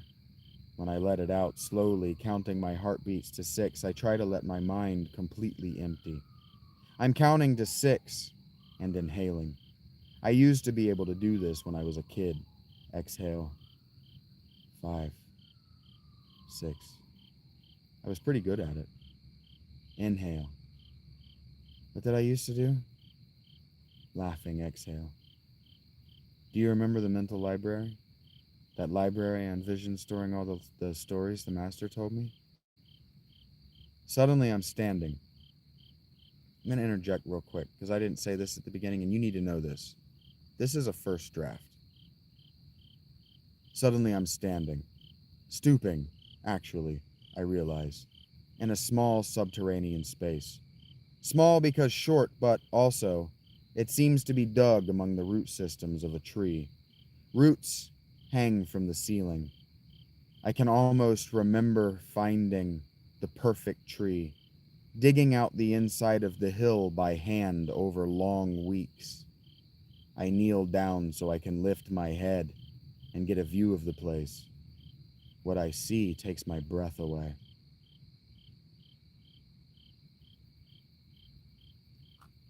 The walls of the cave are decorated with little paintings made by little hands. I remember those little hands. I can almost see them, overlaid atop each image as I move around this place, getting a better look. I remember this place. I remember having those hands, digging out under the tree, painting these stories. As I look at the image, I can all but hear the master's voice echoing, telling them. I don't stop to listen. Ah, Master Arwen. My head turns to the sound of this voice at the same time my body tries to shoot upright, like I've been caught somewhere I shouldn't be. When I've got myself together enough to actually see, I'm looking at an apparent hole sloped up to the outside. I don't recognize the voice. I did not expect you to come by the, rear entrance, sire. Who, who are you? Sorry. Huh, who are you? Who are you? I don't know why people struggle with that. We put the emphasis at the R. Who are you? Am I really huddled in a dirt hole in my own imagination, yelling at authority figures outside? This is too transparent even for me. Sure looks that way. Ah, forgive me. Yes, I was not prepared to properly introduce myself. I forget that we have not met. After all, I have known you my whole existence. I am your mental librarian, Master. That makes sense. It's been a while since I've been here. Things have changed, sire, developed since last time. Would you like to come to the new facilities? I mean, that is why I came here. I struggle my way to the hole of light. When I stand, I'm standing in a classical museum. I recognize it immediately. The marble columns, the ceiling open to a beautiful, cloudless blue sky, birds flying overhead, the benches that are never as comfortable as you think you might be able to imagine them. And all along the walls of this place, manuscripts, scrolls more often than codices, and all of them filled with the world's knowledge. Wonderful, is it not? The librarian asks me. Yeah, I spent a lot of time here when I was a kid. Your teenage years in a nutshell. Yes, sire. I turn to my left to regard the librarian. He appears in every way, from his feet to the follicles of his hair, to be an exceptionally well-dressed and coiffed, if nerdy and 10th century hipster, copy of me, with one exception. It has no eyes. There aren't even empty sockets, just smooth flesh from his brow to his meticulous beard. Creepy. See no evil, sire. See no evil. What does that mean? That was the credo with which you imagined me, sire. That is hardly an explanation, and yet I understand, because I remember. If you see no evil, you will show me none. A novel idea, but wait, what is that? What is that from? From, sire? It tilts its head, then smiles at me. Are you testing me, sire? What? No. Where did you pull that phrase from? I did not, sire. You did. You pulled it from Kongzi, sire. The see, hear, speak nothing, blah, blah, blah. Evil, basically. Sire. Sounds like something I'd think. Can you quit it with the sire stuff? And don't start it with lord and master and all that shit either. And don't call me Alwyn. Yes. Understood. It has been a long time. 7 years doesn't feel like it's that long. It's nearly a quarter of your life, sire. Apparently, reason was feeling threatened by the presence of the librarian. I laugh at this a little. Come, your teenage years are charming, but it has been, as you say, 7 years. Come, see the work that has been done. I take a step to join him, and suddenly I'm in the most magnificent place I have ever imagined. A veritable tower of marble columns soars toward the infinitely distant ceiling. I know that this place has a ceiling because I can see the dome. It's blue and painted with hazy white clouds, and the sun seems to be setting, the perfect time of day to lounge in an infinity of knowledge. There are too many floors to count ascending above me. They each open on this central part of the library, each a little wider than the one above. It is awesome. I look around me. The tiled floors are decorated in a dizzying array of patterns. Mandalas and murals too beautiful for me to look at for long. Between the infinitely expanding columns, there are an infinite number of bookshelves and racks and tables. Each is piled full with manuscripts, books and scrolls and parchments, every make and model that has ever existed, or with rolled paintings or tapestries, every means that has ever been devised for expressing the human mind, its knowledge, its fears, its desires, its history, every conceivable kind, surrounds me, and all of it bathed in the most glorious, calming white light. I love this place.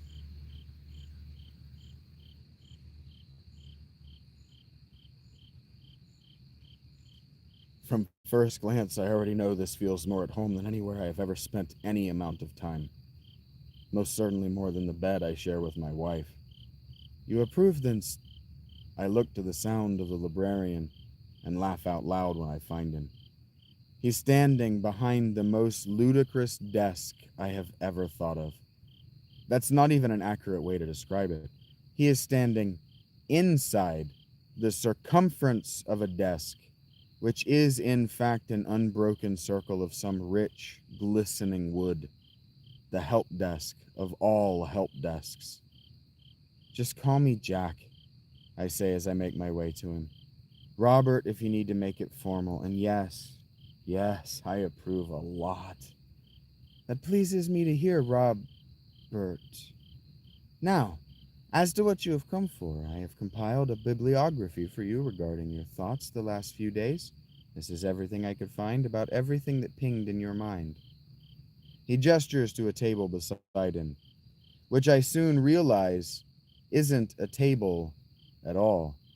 It's a multi-tiered shelf on wheels like a little cart. What a genius idea. I'd have to make something like that sometime. And on top of it are piled high a series of books and loose sheets of paper. That really is a lot, I say, vision climbing the cart like the legs of a blonde.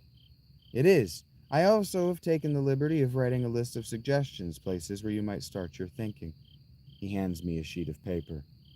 Do any of them have to do with finding Peto's sister? You tell me, Jack. Sassy. I look down at the sheet in my hands. It is, as he said, a list. Numbered even. How thoughtful of him. Number 1. She is Greek, and the myths that come with that. Number 2. Very well educated. Family must be rich and or powerful. Number 3, she seems to have thoughts about magic and possibility. Why does she know about the plant? Number 4, Antoninus liberalis, Lamia, Sybaris. Number 5, her potential reasons for hiding details from you. Number 7, what if her matere is related to the Lamia spirit, ancient serpent cults? I read one in particular aloud. Number 6, Pato called him Pepin. The 9 in the vision said Pato the Great is in Venice. I look at the librarian after I finish. But that vision was as real as this place, Robert. As am I.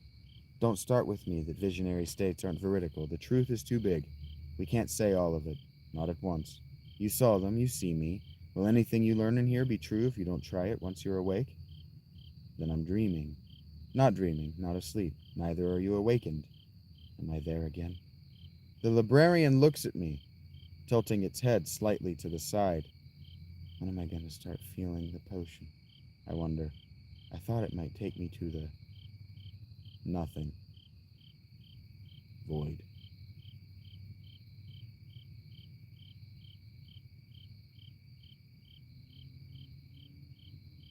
If the void is a there, that's where I am. Watch it, I think. Barely more than a whisper into the nothingness. Then, gathering my courage, I call out, I want to talk to you about the rod of Asclepius. The words bounce cacophonically off the nothing of this place.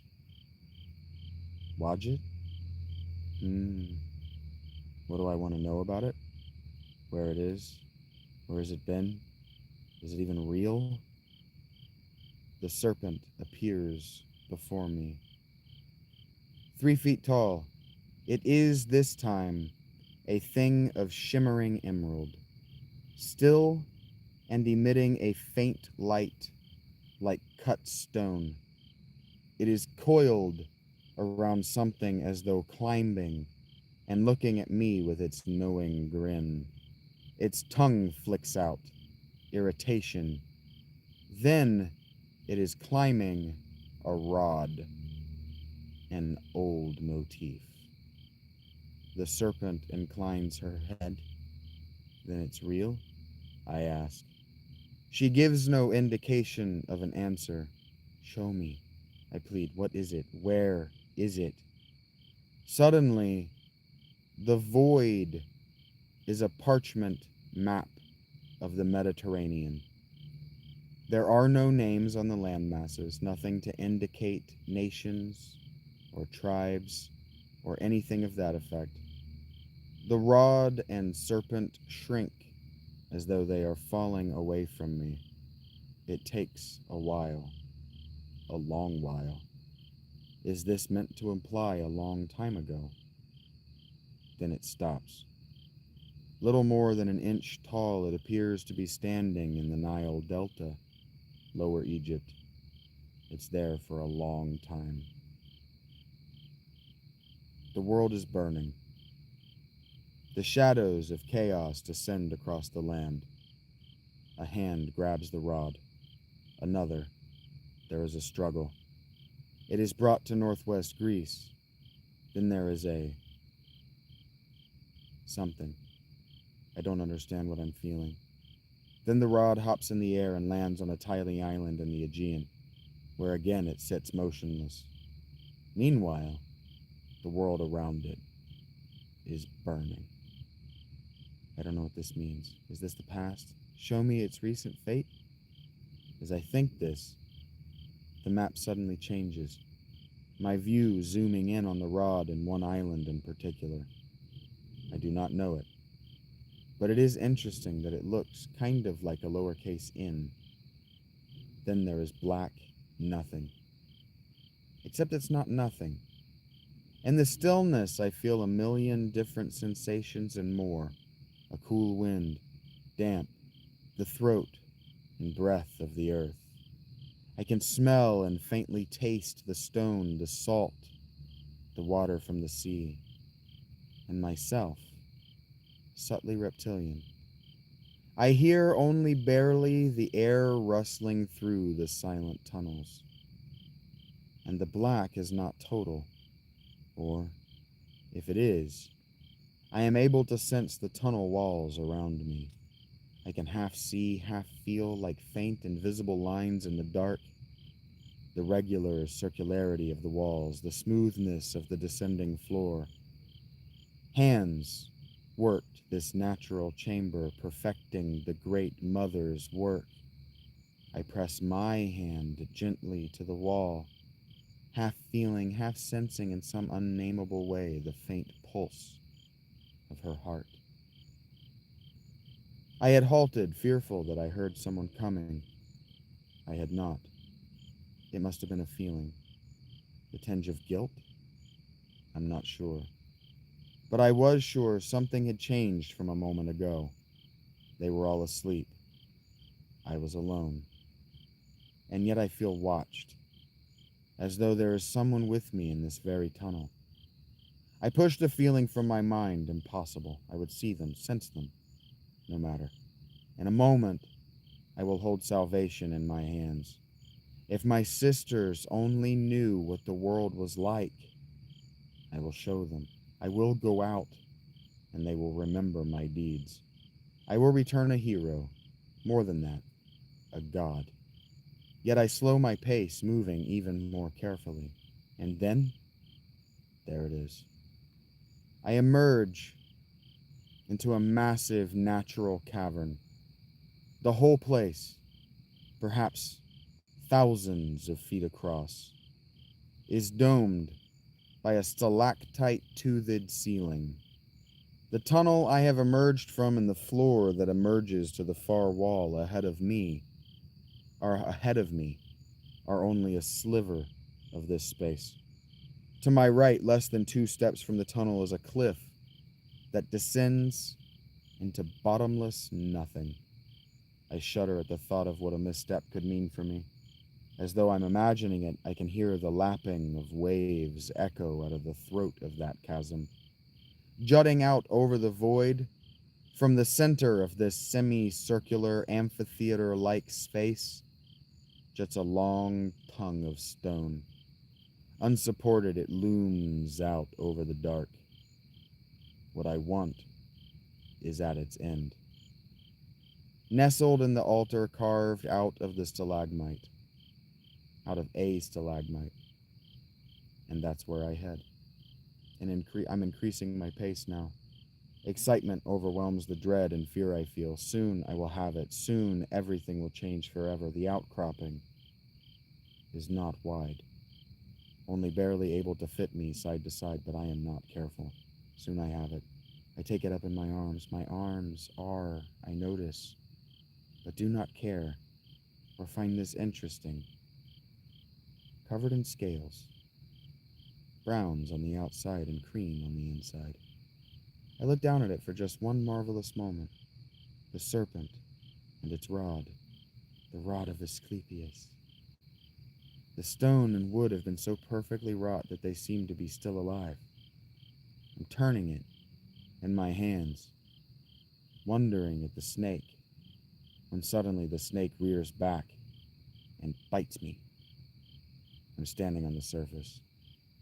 The night sky is like the world's ceiling as a million billion holes cut in it.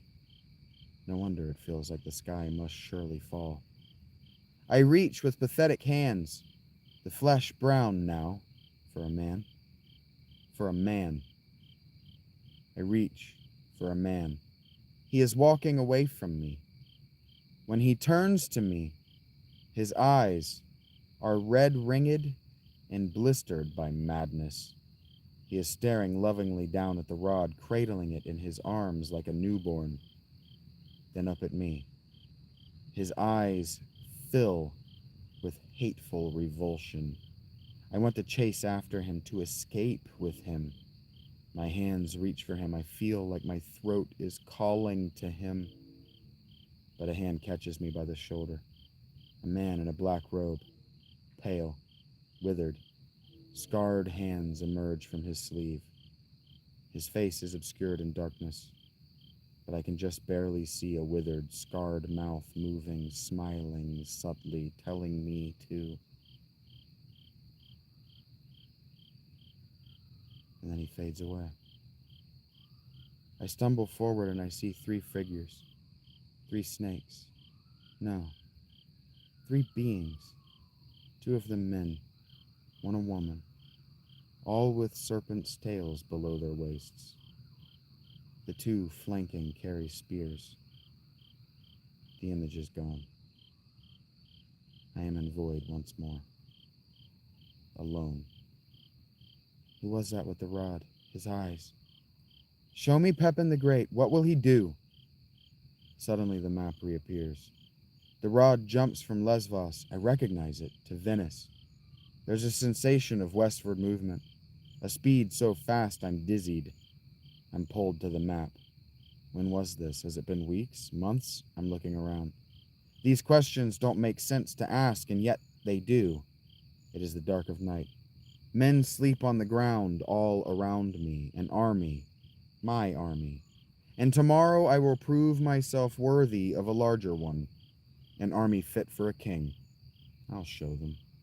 I'll show them all.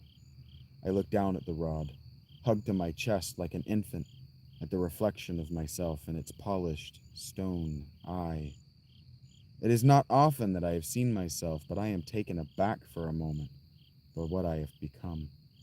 My face is so skinny, my hair too long and stringy with grease and grit, but my eyes, my God, my eyes. Do you mock me, snake?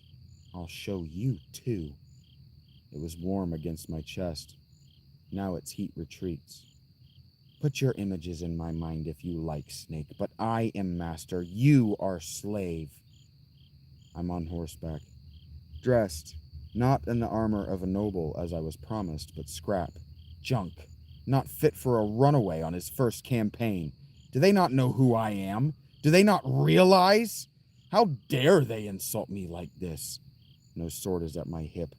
I hide the rod under my cloak. I do not ride even a horse, but a pony. Outrage upon outrage! The pompous general rides before the assembled lines of my army, telling them lies about how today they fight for the glory of Charles and the honor of West Francia against the evils of something or other. No, no! This is my army. Today they fight for my glory, and they don't even know it. They don't even recognize me. Look at them. The dogs that bother to notice me at all laugh. They deride me like a child, like a fool. Do they not know that I hold their victory, their very lives, in my hands? They must not. How could they? I'm standing at the crest of a little hill with my general. We watch the men run south, into the teeth of the waiting enemy. Arrows rain down around them, killing some where they run. I feel their breaths, their exhalation, or their exhilaration, and fear, and the stone of the rod. I feel and know every one of their lives. Do it now, Pepin, before we lose any more. I do not care about losses. Let them die. They laughed at me. They won't laugh now. They'll never laugh again. A wall of running, shouting men slams into the wall of defenders. Who are they? I don't care who they are. Why would I even ask that? They will all be dead soon. Why? For what crime? I do not care. They must die. To what end? Pepin, you useless idiot! Save my army any further casualties. Can you even do as you claim, you fool? If you will not do it, I will do it myself. He reaches for me. They train the rod on him. He knows enough to know fear. Then he dies. I kill them all. That will show them. I'm holding something. A silvery, polished helmet. I'm looking at my face reflected in it. My sunken eyes. Bloodshot and blistered and mad. Even I see it. What have I done? What have I done? I take a sudden, sharp breath. I'm shaken upright, meditating in the dark. I feel my legs are crossed, but I can see nothing.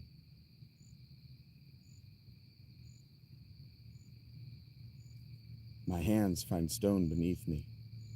Right. I'm in the laboratory. The candles have burned out. I must have just fallen asleep. The plant must not have worked. Yes, Lord. The rod is in play in the world once more, and it appears unlikely that the fulcrum will interfere in our plans. This voice sounds familiar to me. When I untuck my legs from beneath me and begin the slow crawl toward the speaker, I learn almost immediately my error in thinking I was in my basement. The rock floor plummets, and a cliff before me. Suddenly I am able to see. In a pit beneath me is a man, his wrists bound, each to a stone pillar at his side, so that his arms are drawn to their extent.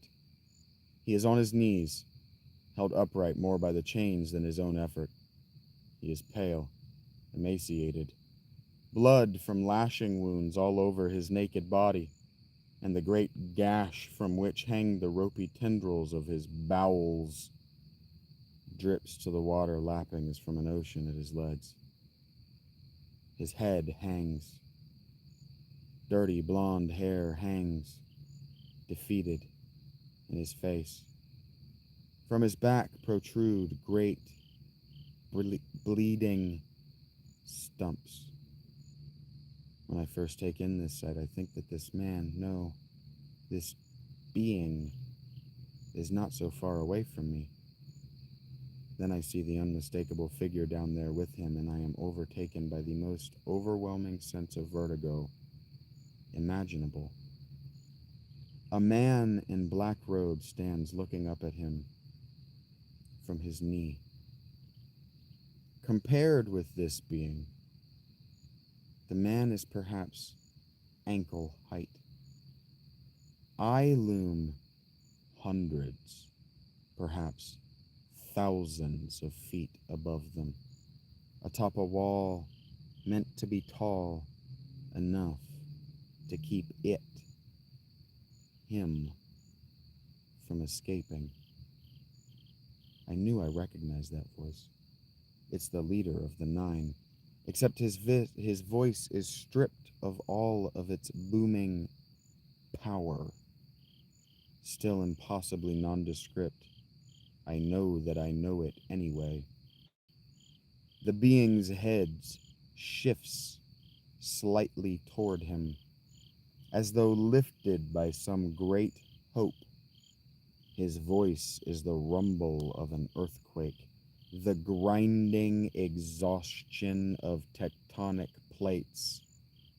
The Midas was successful then. We believe so, yes. The daughter, how can I even hear his voice? Name her no more than that. Yes, Lord, she has engaged the fulcrum twice now. Engaged, Yes, Lord. She has twice dissuaded him from aiding her cause with violence, and the fulcrum. We believe that his ego, his pride, speak the truth. Yes, Lord. I would say his self-image has been injured and that he will flee from her. I see. And you believe you can control his flight? I believe that anywhere he goes, the Midas will follow. I'm not going to do this section that slow. Anywhere the Midas can follow, the daughter can arrive first. You are challenging ancient powers now. The mother is not some woman you can trifle with and defeat so easily. You must understand. She sees what and when you cannot. Your will must be perfect if you are to overcome theirs. It takes something you do not understand to survive as long as she has. You must learn. The angel? Titan? Was I witnessing a conversation between my enemy and Lucifer? Prometheus? The light giver by any name? Was I being colluded against by gods? The being slumped as he spoke, as though the effort to say all of this was too great for him. Lord, please, do not stress yourself. I hear your command, Lord Lucifer. I will eradicate her. I will use the rod against her if I must, and with it, I will find a way to free you. You will receive your proper thanks from my kind when I am through, so long as you keep up your end, fallen angel. Some of the power returns to the ninth's voice in that one word, the reminder that Lucifer is indeed fallen, if he would parley with humans for their worship. The angel, if really that is what it is, looks up at him. Its posture is of one defeated by its eternity of torture. But, and maybe it was my vantage, that is not what I saw in its eyes. Its eyes flashed a warning, and one I was quick to remind myself of. This was an angel. Who could know how powerful it really is? Even in this tortured state, who could know how many ways and how cruelly it could destroy either one of us? The robed one, I realize, is gone. The prisoner lifts its gaze directly to me, and it smiles, a cruel, self-satisfied twisting of its face. Then it is no longer imprisoned. The chains break away from its wrists. The pillars of rock fall away. It stands easily. Its body fills with light and thickens, broadens with bands of mighty muscle. Then it's suddenly covered by black, a black as opalescent as polished marble. Its golden hair turns black. Its eyes are black, as are the massive leathery wings on its back. It leaps toward me, landing softly at my side, now only a foot greater than my own height. It is beautiful beyond my ability to comprehend. I stare up at its smiling face. Why is it smiling? Fulcrum! It throws out its hands as though to embrace me. At last I get to meet you. How jealous I was beginning to get. You're Satan, too? Now, Robert, you know I'm more complicated than that. I'll admit I would have preferred you hadn't seen that. What you witnessed just now, the shackled fire giver, is not my favorite image, but it sure does get the job done. You would not believe how desperate people are to remember me. They think I'm a pathway to the light in that, guys. They aren't always wrong. It winks at me, then turns and looks down, regarding its pit from on high. Mortals are always trying to help us, as though we need their help. They have nothing I want. But I do enjoy seeing them enact their schemes, something it can be funny. Sometimes it can be funny how evil the little guys can get. You said us. Who is us? It regards me over its shoulder. It looks like it's calculating an answer for a moment. The gods. The gods. I say like I'm not impressed, but I hear how staggered I am for myself. So, what are you then? If you're not Lucifer and you're not Satan, then what are you? Evil? Oh, I am all of those things they think. I am Satan, and I am Lucifer, and I am the devil, and the list goes on and on of names they've called me over the years. But names are only names, Fulcrum. Or should I call you by your full title? Has anyone done that yet? It quirks an eyebrow in the corner of its mouth at me. the fulcrum of human fate. There's a certain ring to it, I don't know. We're not always great at naming things. Sometimes they just are what they are, like you are what you are. Am I evil? Am I good? No, neither of those things. Those are human things. We aren't concerned with those sort of things. Haven't been, and so long it may as well have been never. None of us is evil. Evil doesn't hang out with us. It, is much more interested in you humans. In your humans. I am necessity. You must see the question in my face. I am the only choice. I am the path. I am what is and what was and what will be. I am God. I hear the reverence in my voice. You're the Yaldabaoth, the demiurge, the creator, and the fool, and I was going to say that I am. But thank you for that. It's angry, offended, that I'd interrupted it, or that I'd nearly said all of its titles. Lest I forget that you were educated by Thoth himself. He'll love that I said that, but hey, I didn't love you calling me by one of my secret names, so now we're even. Thank you. I've not heard that name in long enough that I thought it forgotten. Alwyn. But you and Thoth don't like one another? Oh, I wouldn't say that we don't like one another.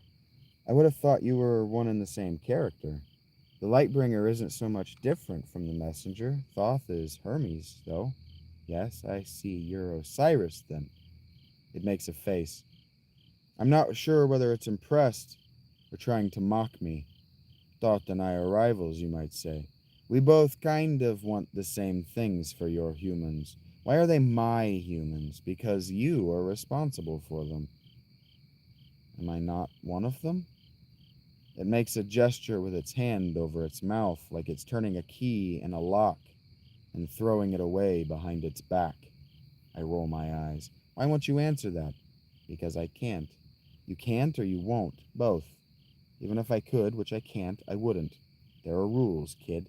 My kind, we follow them very closely. I can hear the edge in its voice. Then you are the great orderer of the cosmos. You are order itself? It makes a face. Something like distaste, perhaps closer to disappointment. And me? I don't think so. There are those that have called me that. It seems to be choosing its words delicately, like verbally walking a path through upturned razor blades. Then there is a God, greater than and before you. Is it the orderer of the cosmos? If you are Zeus, then it must be. You aren't the best conversation I've had today.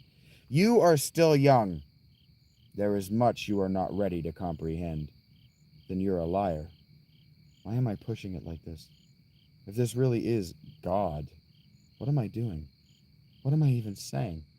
Aren't these things I would rather have answered? Aren't there other things I would rather have answered? All things are liars, Alwyn. Not everything, not the truth. The truth is the biggest liar of us all. The truth, like me, like you, like everything, is what it needs to be in order to exist. Stop this. That's just an interpretation of the truth. You're trying to lie to me now. The truth lives inside that shell of an idea, hidden, falsified, but not made false. Defiled and undefiled. It laughs at me. Kid, your paradox is paradoxical. We're all liars. Morality is relative. Move on. I blink at him. Then I point. That cannot be. There is chaos in your order. Morality cannot be relative. There are higher things. Good, justice. There must be chaos in order for me to exist. She is the greatest part of me, just as I am the greatest part of her. Without the potential of order, there can only be chaos. Fool boy! Everything I and my kind will ever make will fall back to her eventually. Do you not know this? Do you believe this is the first time we have done this thing? Or the last? It is out of chaos that we begin, and it is with her that we will all end. The fun is in the battle, the fight. The struggle with the dragons of the mind for supremacy in the world. It is in my nature to send them to fight her, even the vile ones. There is always something new to teach them. And yet you endure a three-way struggle within yourself. Oh, kid, it's more than a three-way. He winks. We're having a good time in here. You should join us.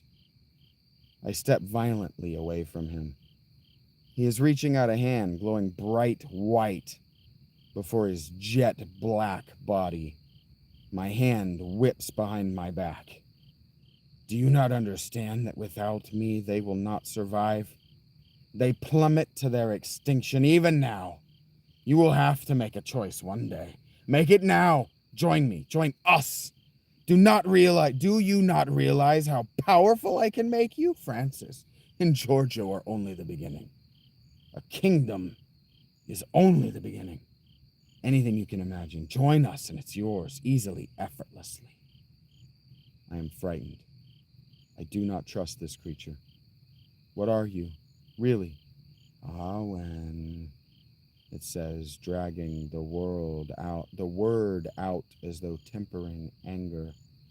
I am the choices that are made for you. I am security. And yet to me, you are the darkness. I will not trade freedom for security. The black melts away from him, and he is a man. Apparently not unlike anyone I would have been around if I had stayed in my father's house. Just glowing a lot more by a wide margin, and taller by maybe 2 feet. None of them had the ability to make their hair float around their shoulders when they weren't in a breeze, however. You are young. One day you will learn, and you will agree with me, that people should be slaves? Suddenly he is towering over me, perhaps 3 times my size. His wings surround us, blocking out whatever light had been backing him, from wherever in the infinitude of darkness beyond it was coming. I shrink below him, terrified. He is tinged all over with a red-black shadow like clouds about to ejaculate lava. Where were you when I brought fire from the heavens? His voice is booming, explosive, painful in my very being and vibrating me entirely. I cringe beneath it, looking up at him from between my forearms. Where were you when we built the first monuments to the cosmic cycles? Where were you when we laid the first temples in the first cities? You were not yet conceived of, Awen, Fulcrum. You were only imagined, an idea with no form. Your skeleton was rigged with the birth of the Son of Man. But you were given life by us. You do not know enough to question me. That I have answered you at all has been a courtesy. Alms for the poor. Fuck you! I shout back into the fury of his storm. Fuck you! You don't get to deny me like that. I may know nothing, but I know enough to know that you have to answer me. You are compelled to answer me. It shrinks, slowly, like, receding storm clouds, until it is once more just smaller, or just taller than my 6 feet. It is glaring at me with my father's face.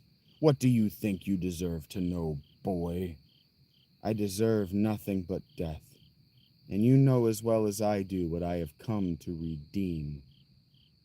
It turns with its back to the pit, lifting a hand to hold its chin, and crossing the other to support its elbow.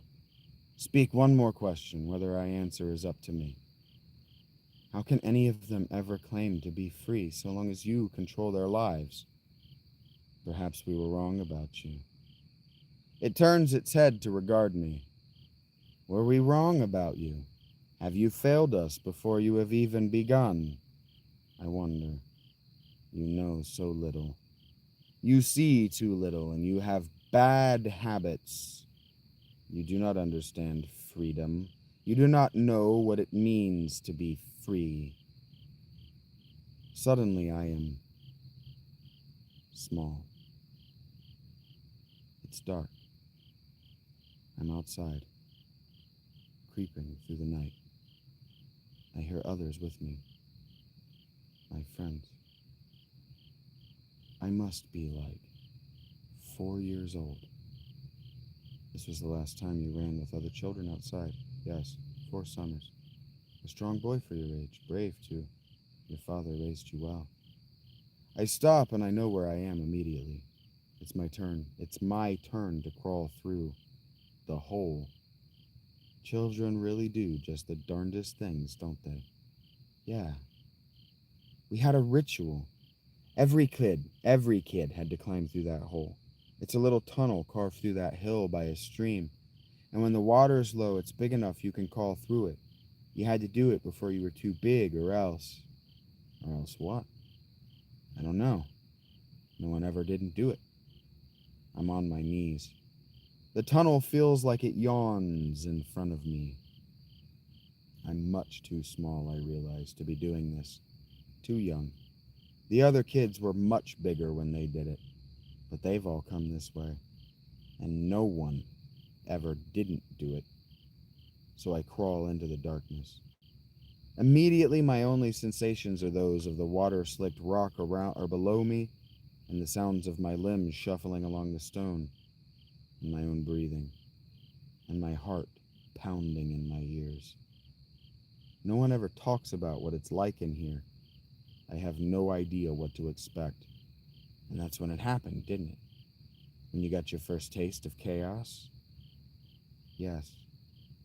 Right as I was beginning to get used to the idea that I was in here alone, with no way of knowing how long this could take, that I felt it. I bump into something in the tunnel, something big and hard. I fall back. I can't move, not backward. When did the tunnel get so tight around me? No wonder they were worried about. What was that? Images of every monster I'd ever heard of, and some I hadn't, flashed through my mind. It could be anything, and it could still be there, and it could want to eat me. I freeze. At some point, I realize that I'm not breathing, and I haven't heard a noise, not a single sound, not from either end of the tunnel, and definitely not from in front of me. So I reach out, slowly at first, imagining something grabbing me, yanking me into the darkness, never to be seen again. Trying not to imagine what I do with only one arm. Would I scream? Would they hear me and come save me? After what feels like too long to be doing this without moving ahead, I feel it. The thing. It's not big at all. I just didn't realize how small the tunnel was. It's just a lump in the tunnel wall jutting out a little bit. How had I been so frightened of that? Then I see it, the twinkling of stars on the other side of the hill. I'm more than halfway there. Actually, I'm almost the whole way there. And you defeated her. You would go on to chase her for the rest of your life, have you not been? At some point, the demiurge's voice went from between my ears to outside them, and I realize we're standing over his pit once more. Life is sacrifice. Every choice you make has an inherent sacrifice. For most, it's options. Speculation or specialization means sacrificing experience, knowledge for utility. This is what it is to be conscious, to be aware of your choices, and to make the sacrifices gladly. Abraham did not want to give me his son Isaac, but if it meant repaying his debt to me, he would do it. Attachment, I say. Yes, accepting that attachment means sacrifice. You cannot be a good gardener and attach yourself only to one stage of your garden's life.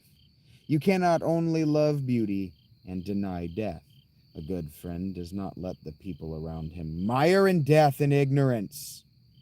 He shines a light for them to live by and demands a better way of being. A good father spares his child, not the rod. Are we only worthy of punishment to you? Ask yourself whether humanity deserves praise. They use my authority to kill one another. They enslave each other in my name.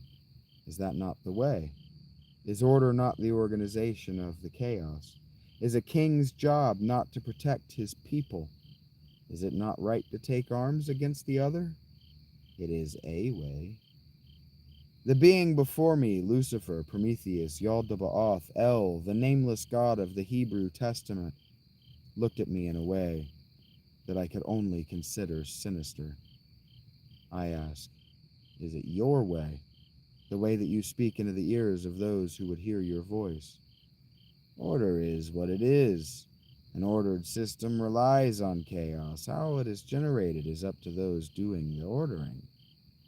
Then good enough is good enough for you, I say. It looks pained. Of course not, but there are rules, Robert. I cannot act in the world as I once did. I cannot speak of the minds of men. I cannot speak to the minds of men as I once did, garbled though the meaning was. Those who come to me, you can lie to and manipulate them. Yes, it admits. Your ends, by whatever means are available to you, I ask. Do not presume to know me because you have seen men's stories of me. I did not command them eat of the tree. I warned them. And if not you, who? The serpent, chaos, the mother, who else? And yet it was you who put the tree in the garden in the first place. I gave them the choice of ignorance, God said. You gave us the Buddha. I gave you all of the elect. They wore my ardor as armor. Faith in me they carry like a flaming sword to light the dark. You contradict yourself. Faith is the blindness of ignorance. Ignorance is bliss. Ignorance is chaos. It smiles, holding its hands out as though to say, lo and behold, you are not the first to take up this mantle. Will you do battle against me and those like me, or will you take up my shield and stand against chaos? I don't want to do battle against either of you, I said. What do you want, Fulcrum?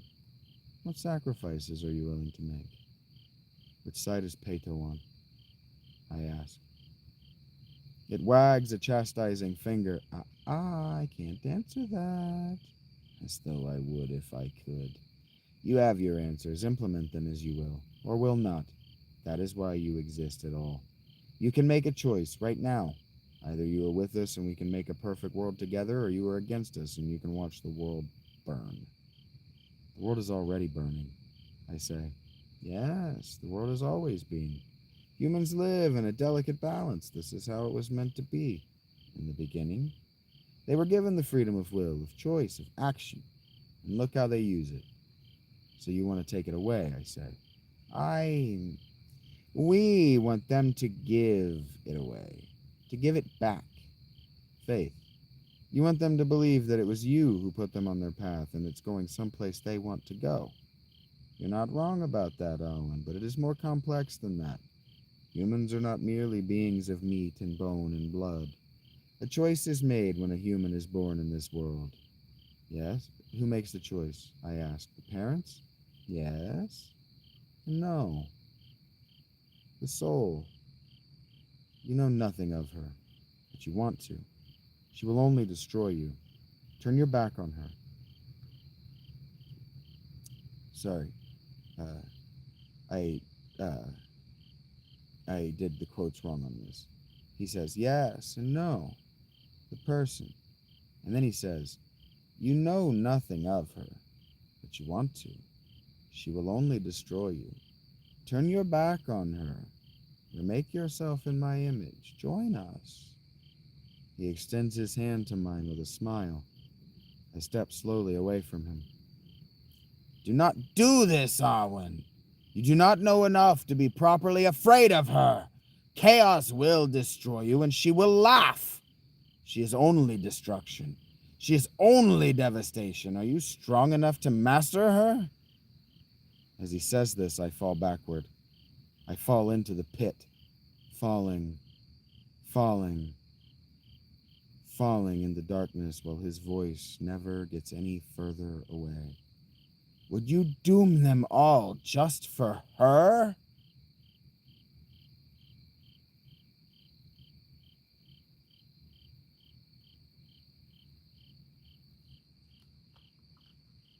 Spoopyween.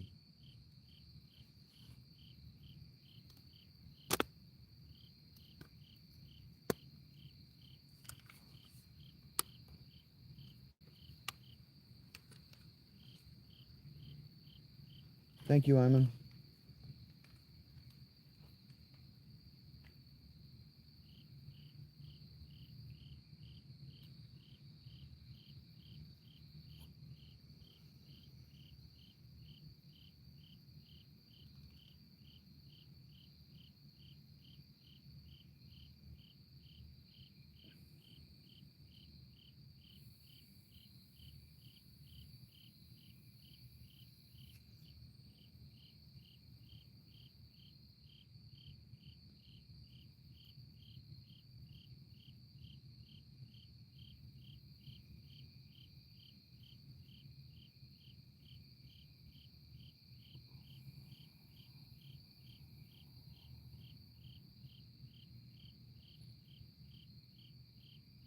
Thematically appropriate for tonight's reading of Spoopyween.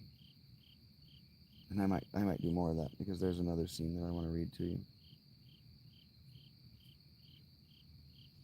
I'll give you a couple minutes to say something that's not hurtful or to, I don't know, and then I'm going to go to bed.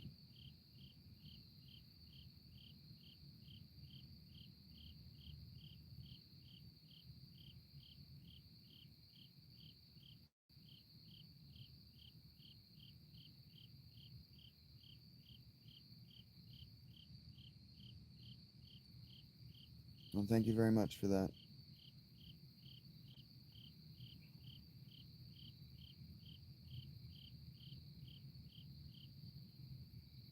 Have a good night.